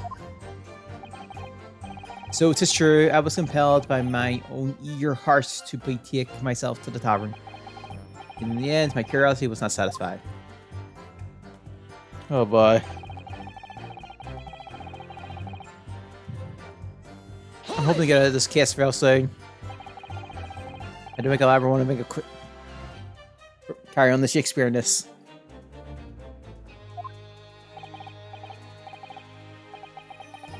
Yes, sir. This is all safe. What's wrong? Oh, when thou asked whether nobody appeared, I did something recall. Okay. I was not alone that night at the Slug and Salad, my lord. No, 'tis returning to me now. I did trip my lease to almost clear water and my innards to a premium crust of bread. And all around me that the great many companions. Oh, so basically your customers. Flyers, sir, flies, sir, flies? Or in the name of Beelzebub, what are they? What were they? Fairies, perchance. In the midsummer night dreams come to haunt me. Well, he's got the yeah. Creature's flies.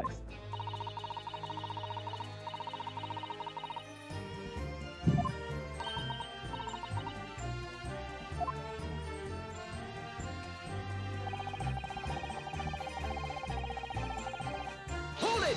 Okay. This one missing.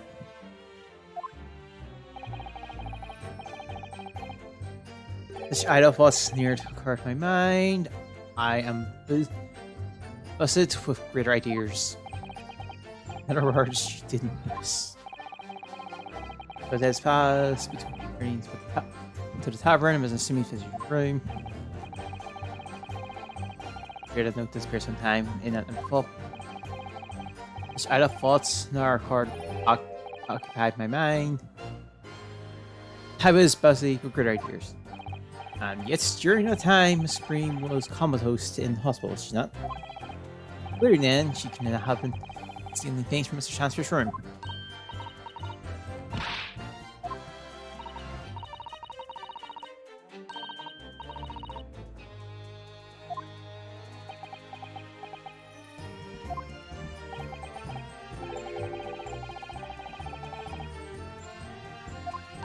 Ouch.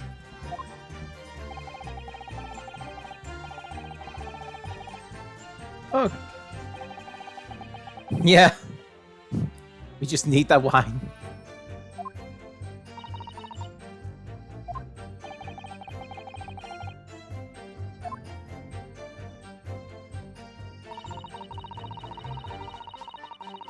Hold it! Oh.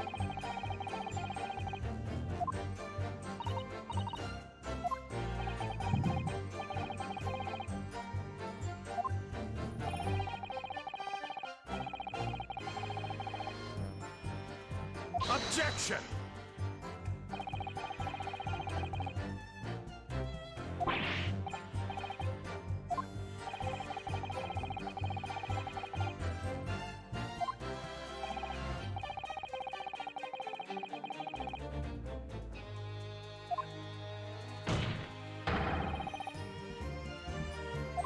Okie doke.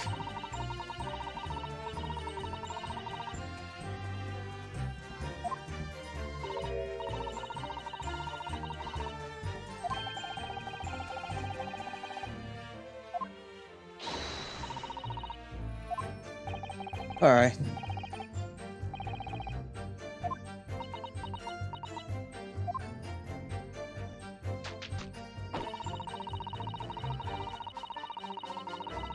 Hold it!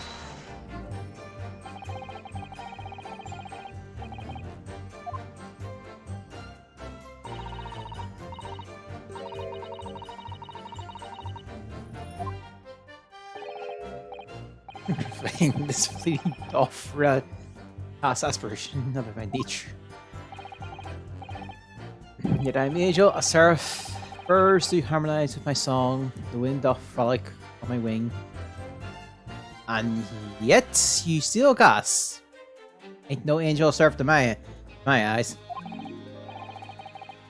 Oh pity, wherefore thou stout accuse one of so pure of heart and woman. Pure of heart, I don't think so.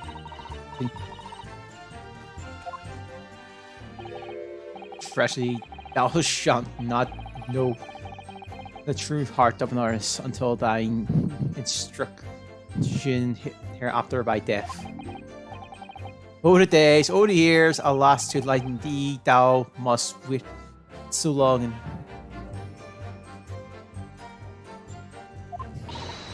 yeah. Jackerson Clever Mark.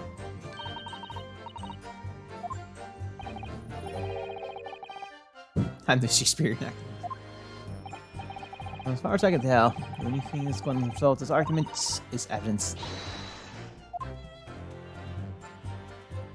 Alright.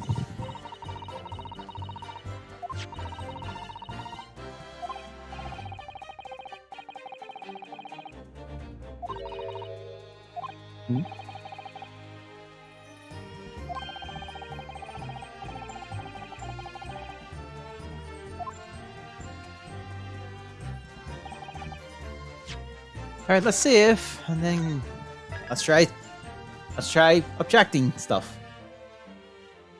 You did.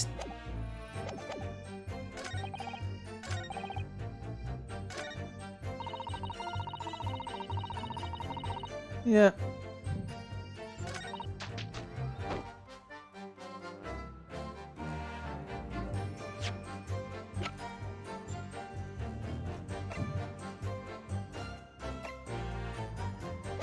Red.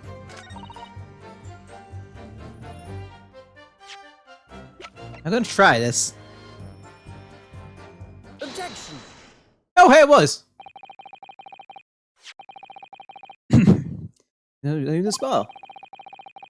The contents of the spell during the course remain. The small quantity remains. According to the defense pen analysis, chemistry chat. Liquid that was still in the bottle was identified.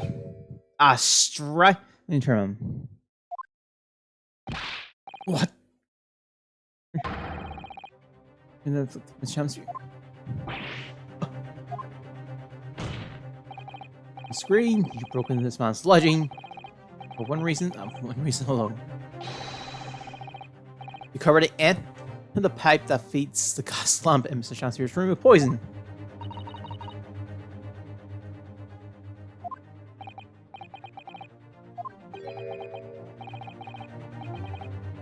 You broke into my room too. I see incredible work. But from the remaining clues, there can only be one logical conclusion that we can reach. The person who attempted to take Mr. Chancellor's life with poison, Doom, Mr. Olive Green.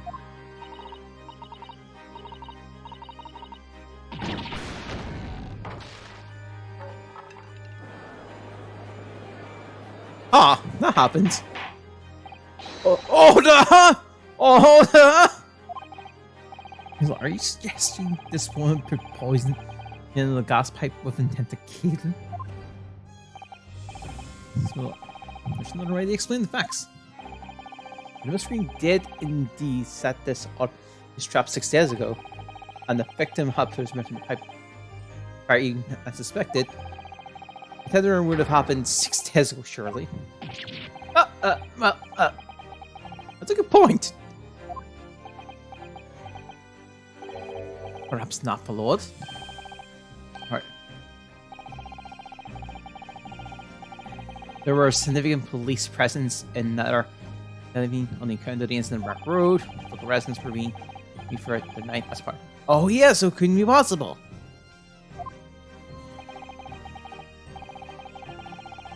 So come this criminal.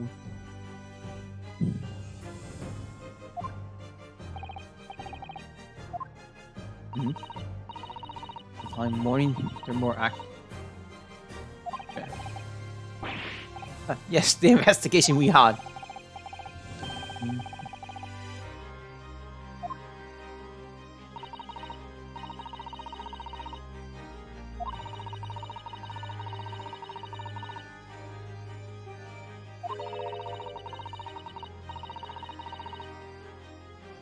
Oh.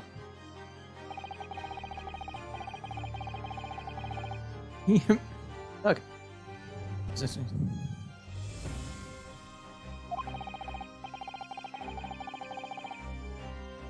Oh.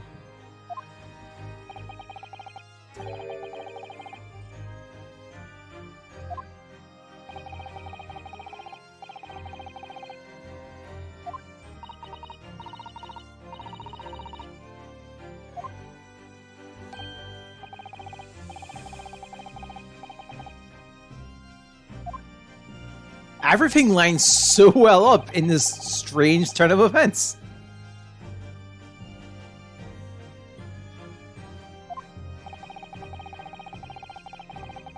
Okay, there's a...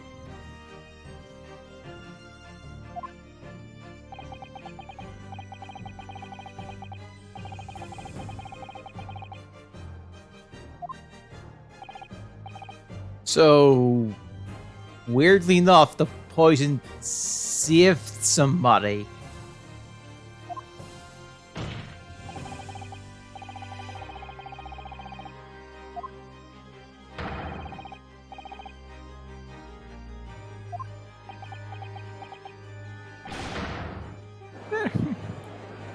Oh, she has a box.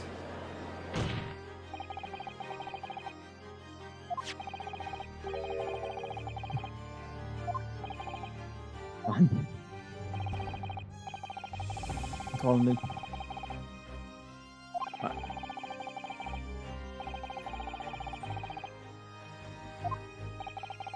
Ensure that the lodger will be home. Oh. Oh no.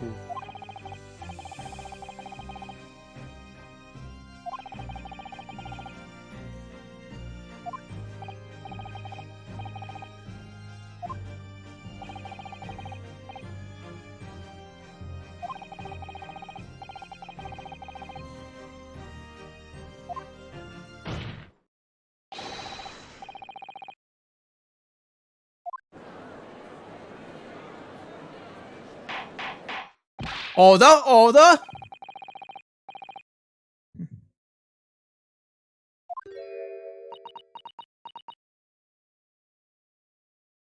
Add a little piece of envelope.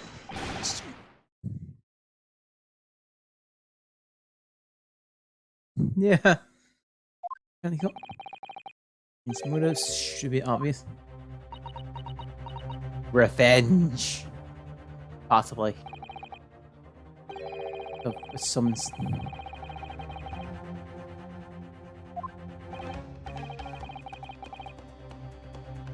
Yep.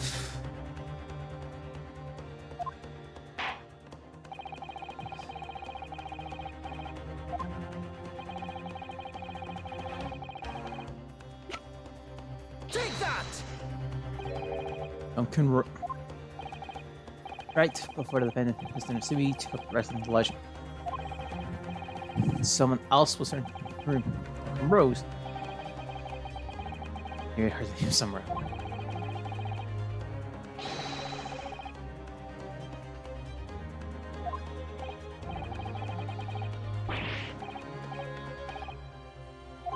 Oh boy.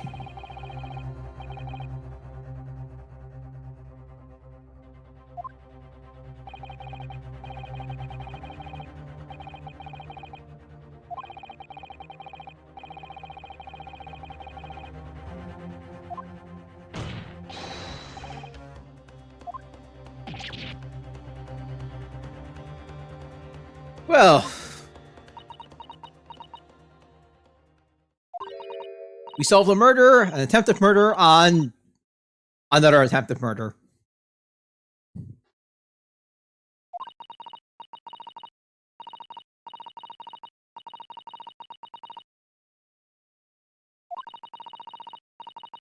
He's gonna break down, isn't she?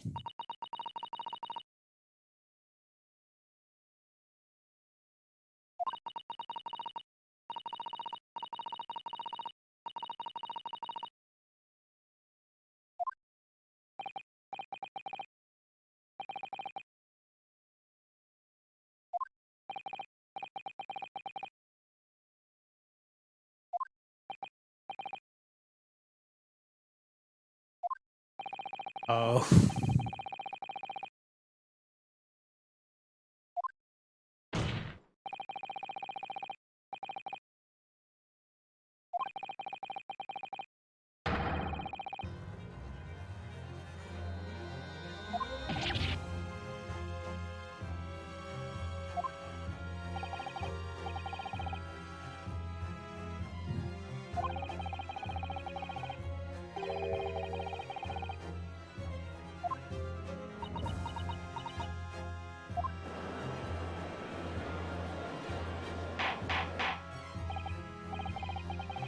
It's true.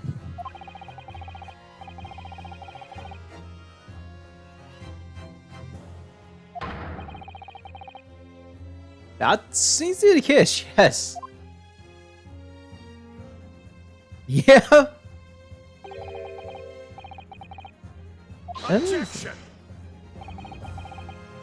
Yeah. I also deeply fears my between Lord Fred and seeking a painful dubious gas is causing his judgment.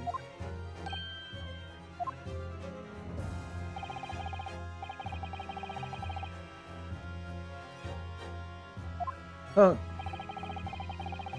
Oh yeah, we have to prove this part. So close. Oh wait, we have the evidence, I think. Think?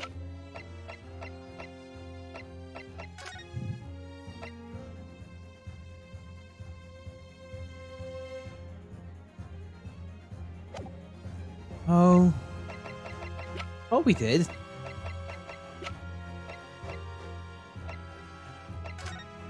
In this picture. This...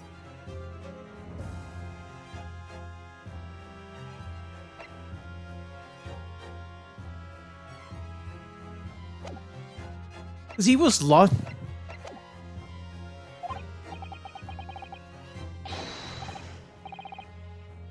Aw, damn, he's recovering.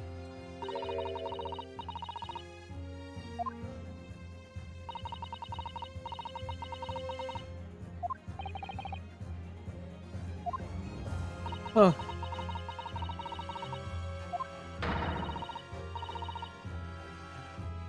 Objection!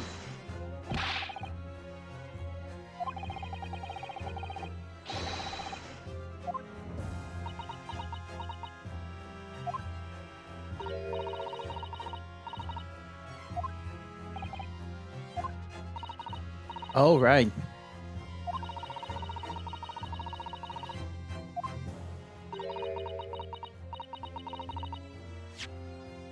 Save.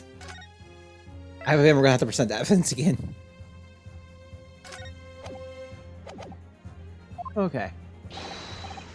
finance of finally, oh tyranny, oh return the of woman.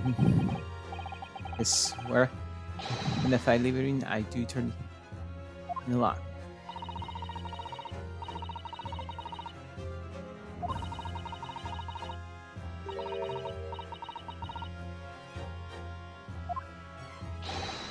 Oh, that's so hard. That's so tiny. Finally, she was taught to. Okay.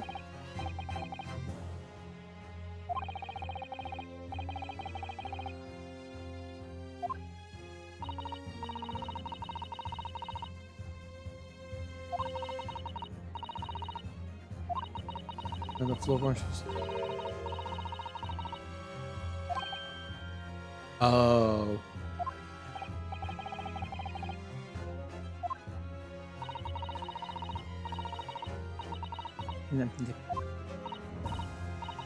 Well, the thing is, I find it. Hold on.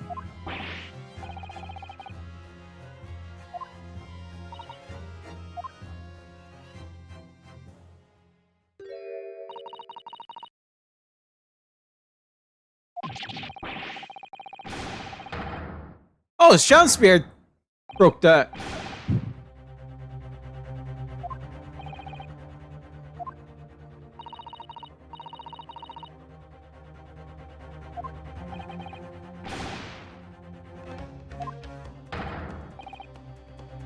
Oh. Yeah, and a smile on her face, like, what you gonna do about it?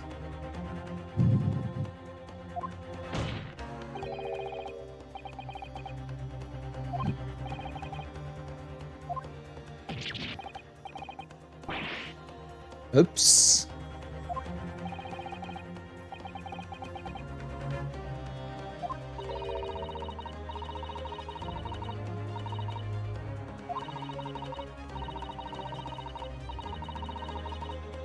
An eye for an eye.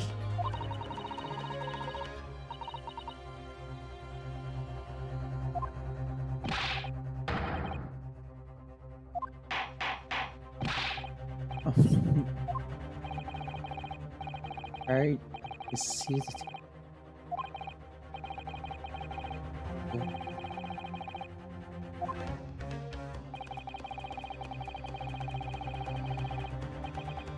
First, though.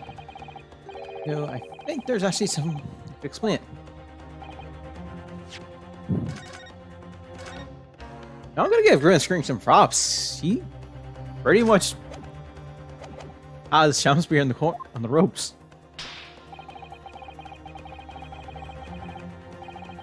Yeah.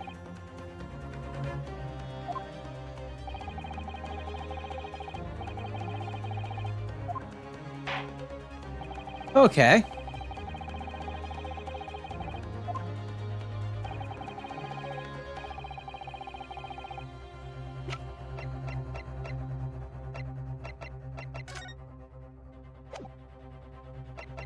Take that! Let's try this one. Oh, it is!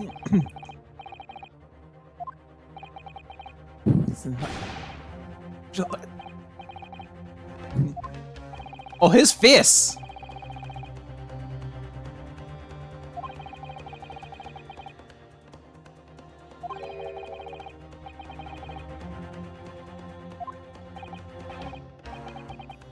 Look at this stuff, mate. The room that was formerly occupied and sealed. Well, that is, he was arrested by Scotland Yard for involved with multiple burglaries. And it so happens that the convict Selden left behind one very essential mystery. He died. Sum of £1,000 worth loot that he stole, which as yet remains to be found. Yes. And spells here. £1,000 lost en route to hell. That was how the paper summed it up. It was seen that one particular fellow inmate was the convict in silent moments. Oh, was with the convict in silent moments. It's not hard to imagine the scene and trusted the inmate with his most close guards. Stolen loot and perhaps a key. Oh.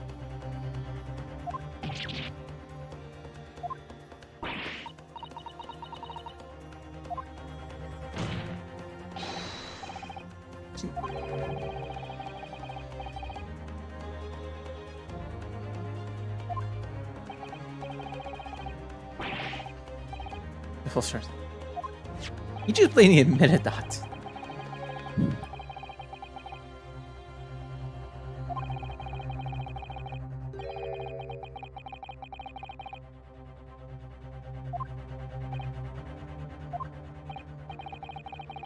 It's true.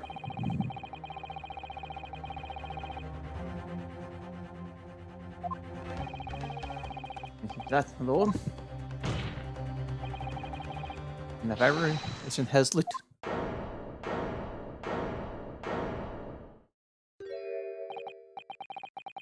The law comes up.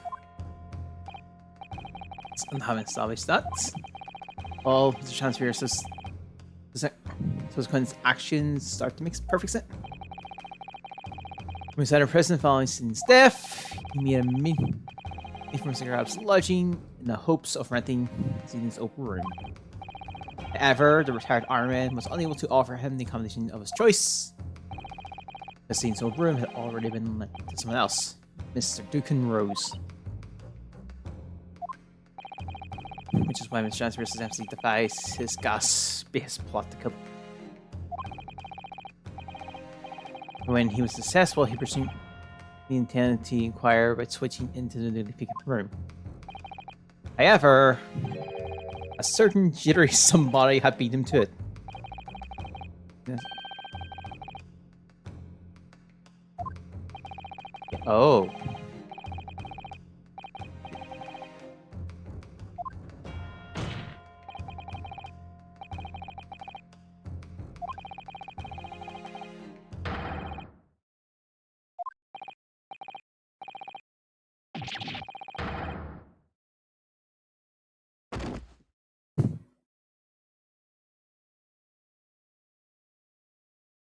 Well, I think we've hit the end of the case. I'm gonna snuff it before to get to stretch me neck. Listen, I want to want you to have to anything to stop the coppers getting their mitts on it. It's hidden in the room where I was lodging when they got me. Yeah, this is the key to it. Take it. Always stay one step ahead, mate. CNL. Yes. I'm spear.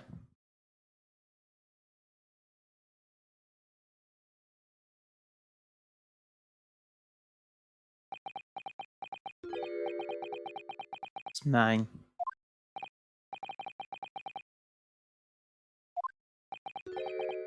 It's mine. What? Mine.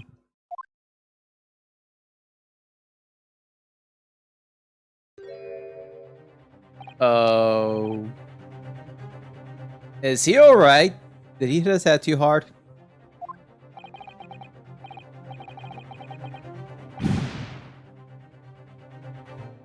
Yep. Well, you have a shred of evidence.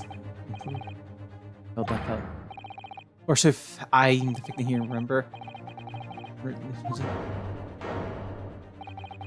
I don't admit to it.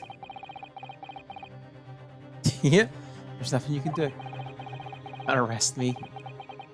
I'm being anyway. Verify, you can't arrest the victim, can you? Alright, ladies and gentlemen. I'm so close, I just need a few. Wow.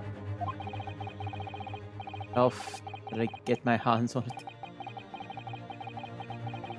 Oh, he's just gone off the deep end.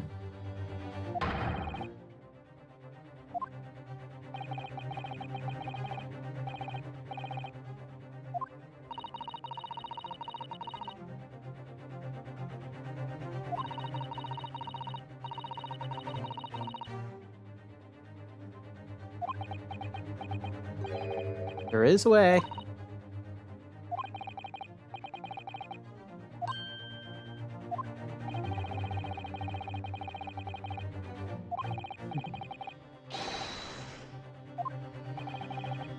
I'm back to the.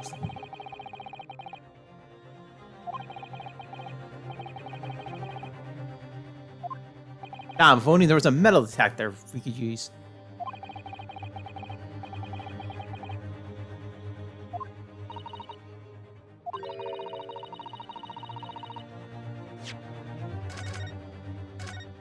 If also there was a detective who magically appears and can help us in this situation. Yes.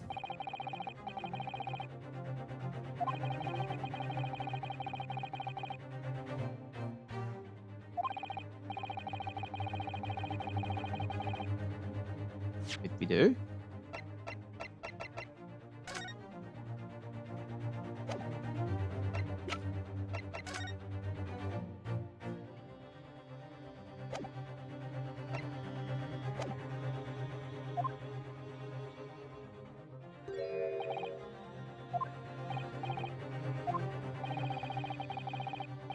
Close.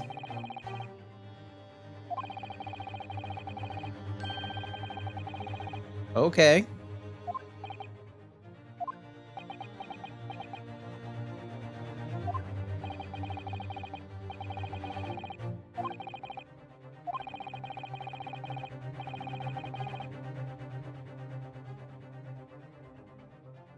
Oh.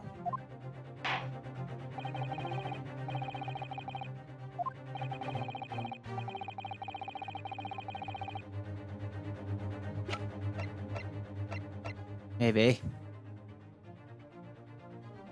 Take that!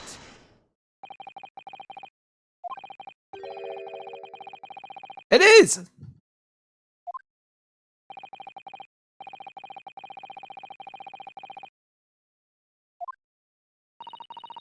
Oh, okay.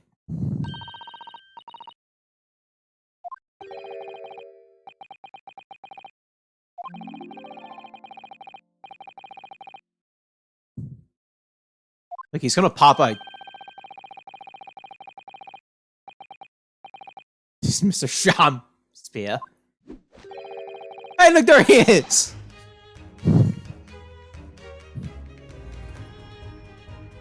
Look, I don't know how he gets to places, I just accept now.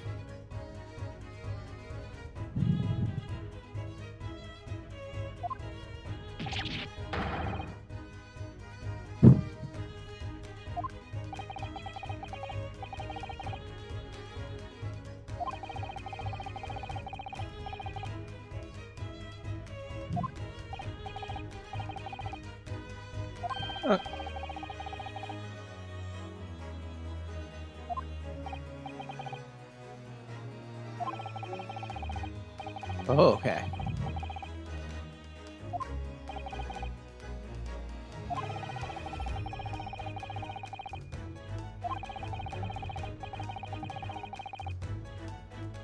That is actually true.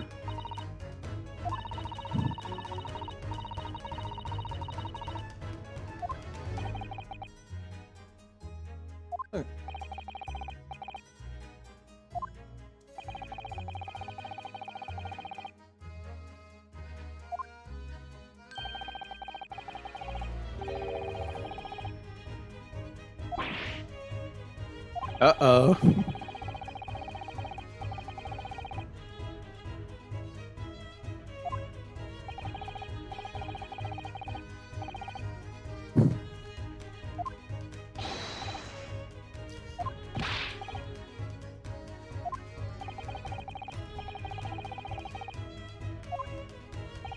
Oh.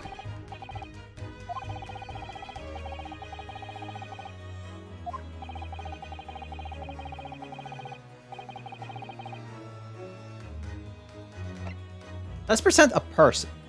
So let's see if in the end we'll present a person. I think I know who.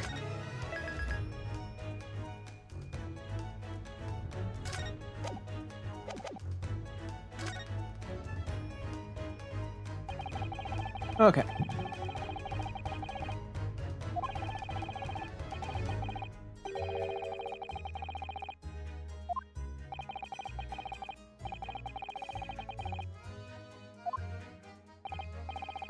Okay.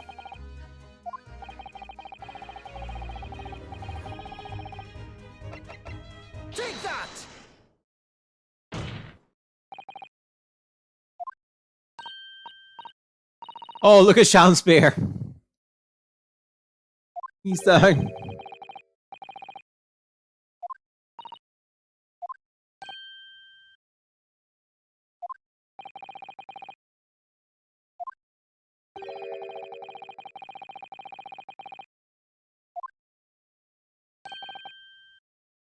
Oh, but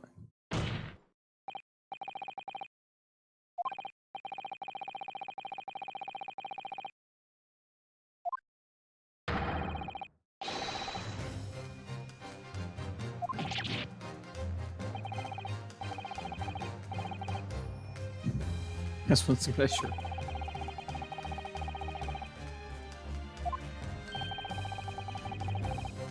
Oh, Freddy. Oh, that's fast.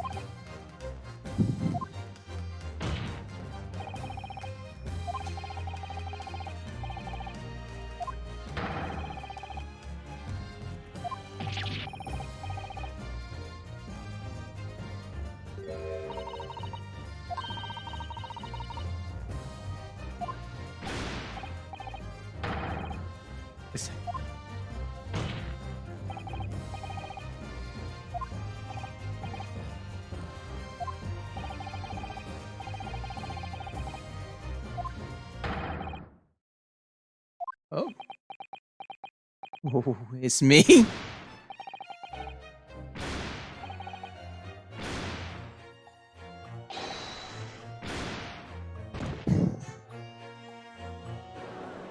Confetti shot midair. Awesome.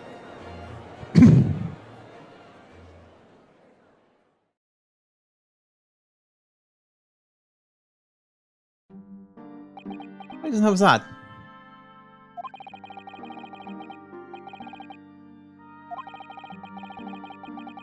Hey, you got to see him get yeah, but we got to see Sean Spear got shot down in the air, so I think that's a more well, that could be fun.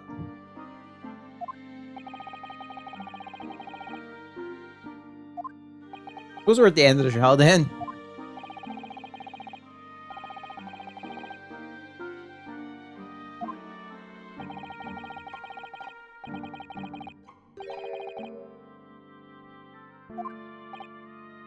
Hmm?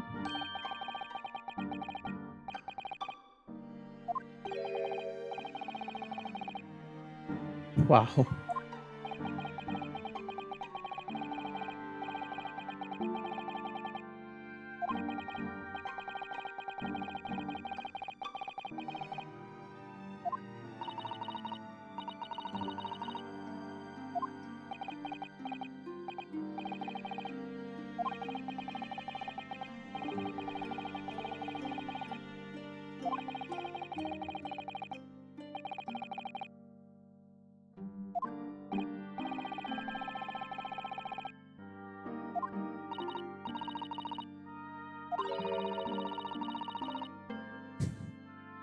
He does.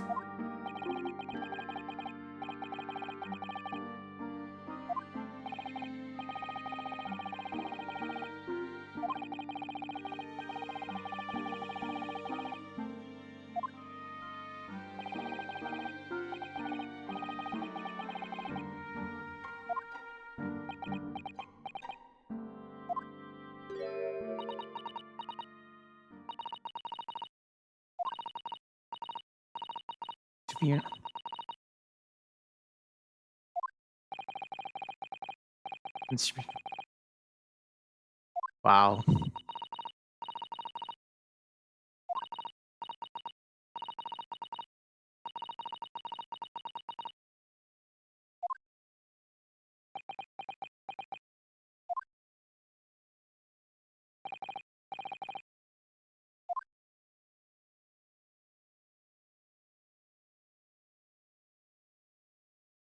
That was quite a dark turn at the end.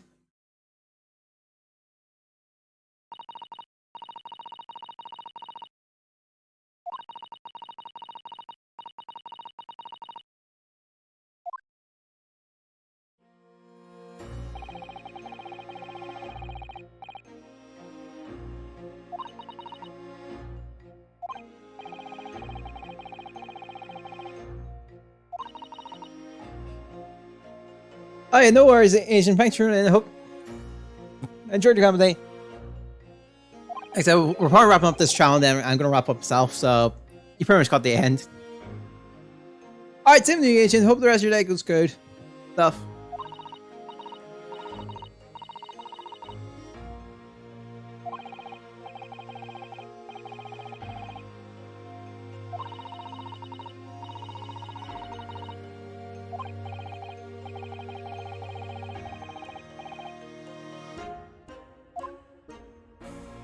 Oh.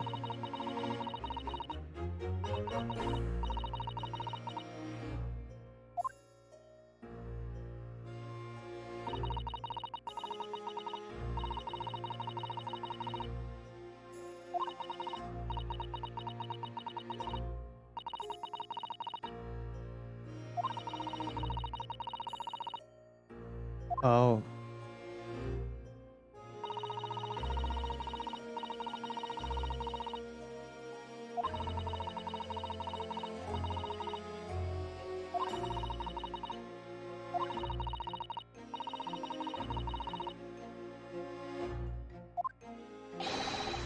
That place is cursed. Who's that convict that used to live there? He's trying to suffocate me. But the knife, the death, stuff going. He was full of gas and they can hardly breathe. I just been checked, no problem, sir. It's like I'm the problem. That's what I'm thinking. I could have been on and this man had almost suffocated the scene. Suffered the same fate. Then I remembered a rumor I heard about the gas company go. Ah.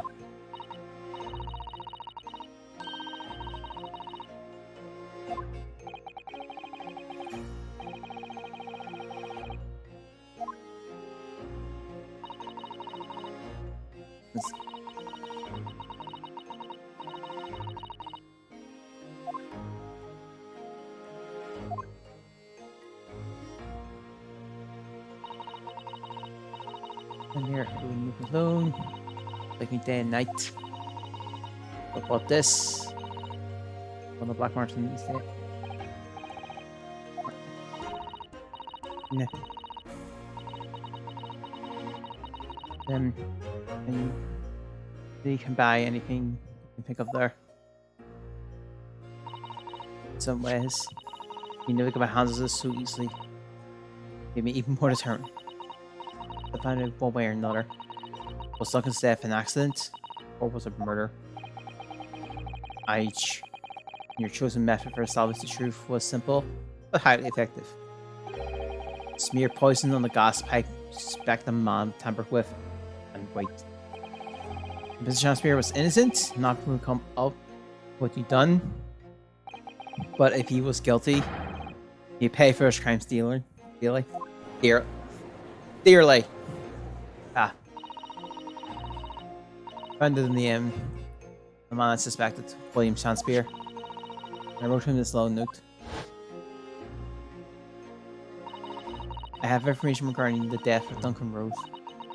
Come to this looking cell on Briar Road 5 p.m. on the 17th. Speak to anyone else about this letter or meeting. And this matters of utmost importance.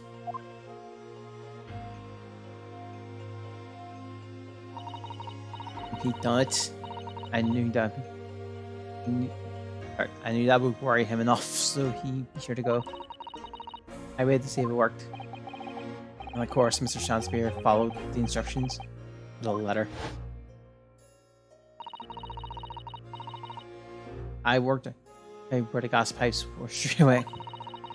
You're gonna poison iPods all around the mouth of the pipe.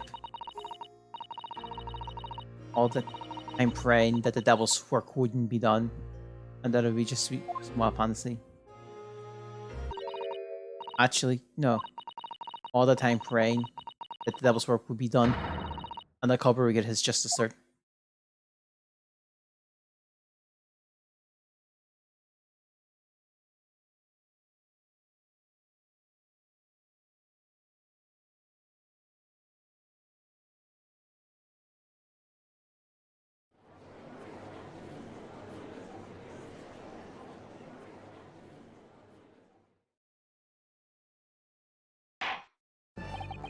3 days ago, when you were first stood in the docks before me, this whole affair seemed relatively straightforward. Yes, my lord. I certainly never expected the death of the part that we should essentially find lucky behind the scenes. It has been a long road, my Nipponiese friend. Oh, yes. And one I certainly didn't advantage walking with you. Nevertheless, together we have reached the light at the end of the tunnel, as it were. Miss Green, Miss Malone, you will henceforth be stripped of your freedom as punishment for the attempted murder of William Shakespeare. Yes, I know. And you, Mr. Shakespeare, you will be tried for the murder of Duncan Rose in cold blood, and this essential attempted murder of Mr. Suzuki here present.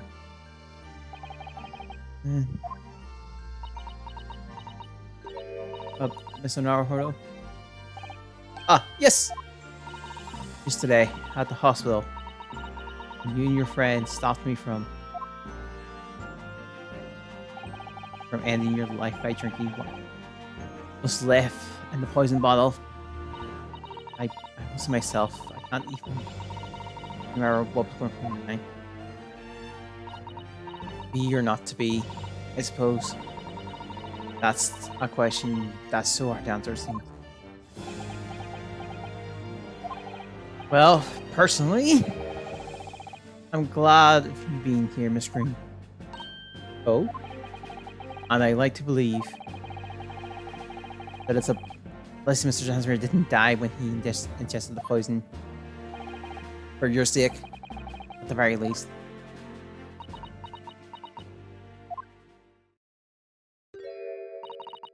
Because of you, I chose life, not death. And with the truth coming at last. Really, I can't thank you enough. Oh, Miss Groom. Mrs. Suzuki Natsumi? Yes, Malone? The court declares that you're exonerated from all blame in this matter. Accordingly, I would call upon the gentlemen of the jury to present a verdict of not guilty. You are in full agreement, my lord. In that case, I hereby declare the defendant not guilty! Yay, confetti! Add more fireworks! Who keeps laying them off in this courtroom?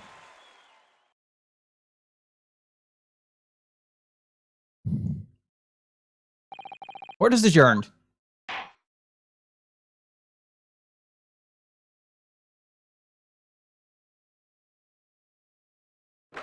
(23rd of February, 3:24 p.m. The Old Bailey, defendant's antechamber. Oh yes, yes, at last. Divine justice thoroughly done. Divine justice? My dear fellow, if there were any divine justice in this world, it was shaved up mustache. Like moustache. No, this has nothing to do with my moustache. Some say that your moustache is a sign of physical prowess, Mr. Sholmes. Considering that Mr. Harrowsquire, once again, you saved me from doom. I'm very happy to be able to help. You've been able to help Mr. Natsumi. Congratulations on your acquittal. Your second in almost as many days.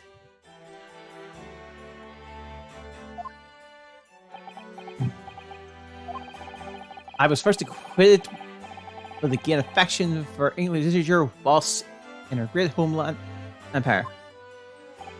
And then, by a twist of fate, I was brought to the land that bore the fruit of that literature.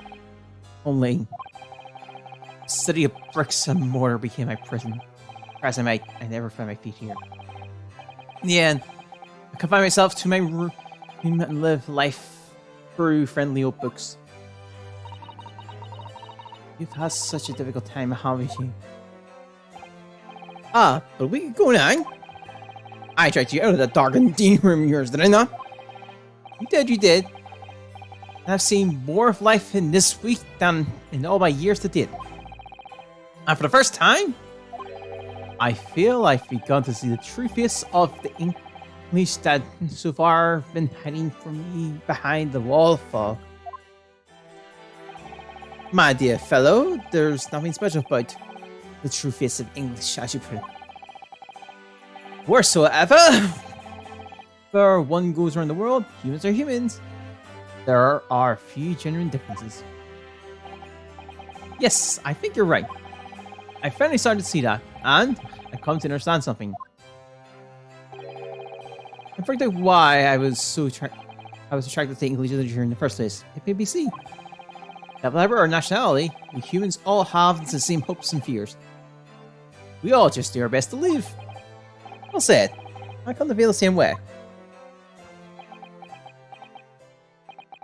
I've made a decision too.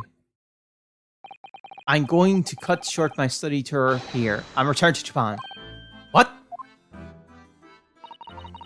Just when we become friends here in England. What a terrible shame. Oh, I know. That does tug at my heartstrings, it really does. But I decided I'd like to take everything I've learned here in Britain and write something of my own. A novel of sorts, I suppose. Oh yeah, Sasuke is based on an actual novelist. Oh my! So you'll be creating your own literature, Mr. Shimmy? How wonderful. Oh yeah. Oh, well, no, I mean, I wouldn't presume to call it literature. Why not? And that is precisely the definition, Mr. Mustache. I suppose you're right. Yes. It will, in a way, be literature. But as of now, all I know is that I would like to try my hands at writing. I have no delusion of grandeur. I, for one, would love to read your work. Well, all things considered, it may be for the best. But all, you have once again emerged victorious from a battle with the Reaper. Ah! That's very true. And there's no salvation for a person in the docks when the Reaper is the prosecutor. The desire to return post-haste is in safety of your homeland is one I quite understand. My goodness, yes! This is such a terrifying prospect. No one would consider that cowardly, I'm quite sure. But that's not why I'm leaving. I mean it. He also fired an objection. And that was the case we found ourselves embroiled in 6 months ago now. The Soki-san did indeed return to Japan, and submitted a report about both cases to the government. It was on reading that report that Professor Mikutaba was prompted to visit the scholar. And barely anything later, San was given the news that she must return to Japan as well. On the back of the telegram stating false news that her father had fallen gravely ill. The only possible explanation that comes to mind is what happened after the trial on the following day. Day after we uncovered the loot hidden by the now deceased convict in his former lodging.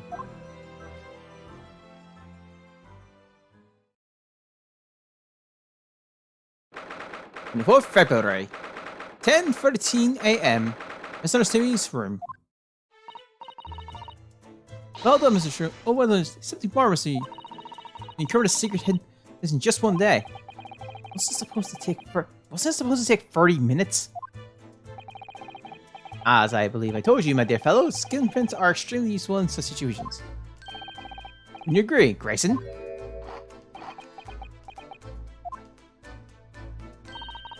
Grixie's been happily munching in the ring this whole time, you know, Huey. Happily? I think perhaps humorlessly might be closer to the truth. So, in transparency, the man fashioned a hiding place in the ceiling. And what's in it? What exactly is the loot? Let's look at that. Let's look then. Ready? Let's examine the late burglar's hall. What the? This done. It looks like some sort of neckband. Collar. Collar? It's huge though. Look at all the gemstones that in it. I can see why it's going to be worth £1,000. Perhaps I could have it as a belt. Oh? Have you noticed on the inside then? Look at there are some dark stains. You don't think they could be blood, do you? It's quite a lot of it. Second thought, perhaps I won't have it as a belt. And of course, there's this emblem here. Large letter B and a small crown. Does this thing look high, you think? Oh, I haven't noticed that.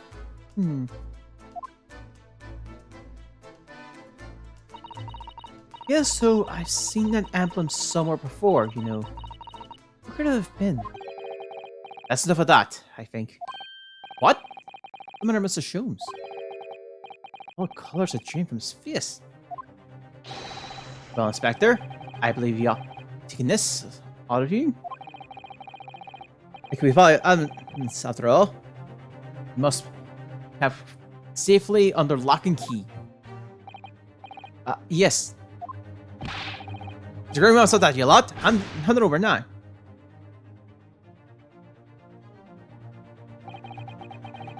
I've never seen a color that large before. And all those jewels certainly look to be extremely valuable. But that's not what stood out the most to me. At least not once I noticed it. Those dark marks on the inside of the collar. Those stains. They really have been blood.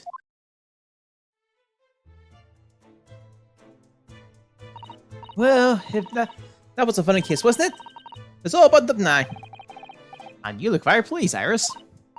I am, because I'm starting to wonder what I can use as the basis of this month's story in the magazine. This case will be perfect. It's been so fascinating. You're talking about the latest installment of The Adventure of Sherlock Holmes, I presume?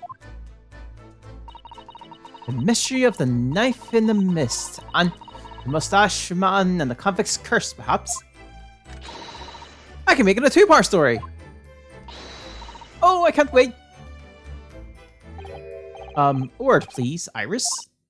Yes, what is... Here. I'm sorry. But you can't write about this case. It's out of the question. What? Why not? It's a great case! Then I shall have to insist that you limit yourself to the first of your two tales. The second must never be written. Is that clear? Yes. There is more of this. And so it was that the second of Soseki-san's cases became buried in obscurity. Now, looking back, I feel I understand. I can see why Mr. Sholmes forbade Iris from publishing the story. It would take a little longer before I saw the link between everything that had happened and would happen. For it wasn't until 2 months after the arrival of Susato-san's letter that events began to unfurl again, with an incident that took place at the very heart of the eagerly awaited Great Exhibition of London.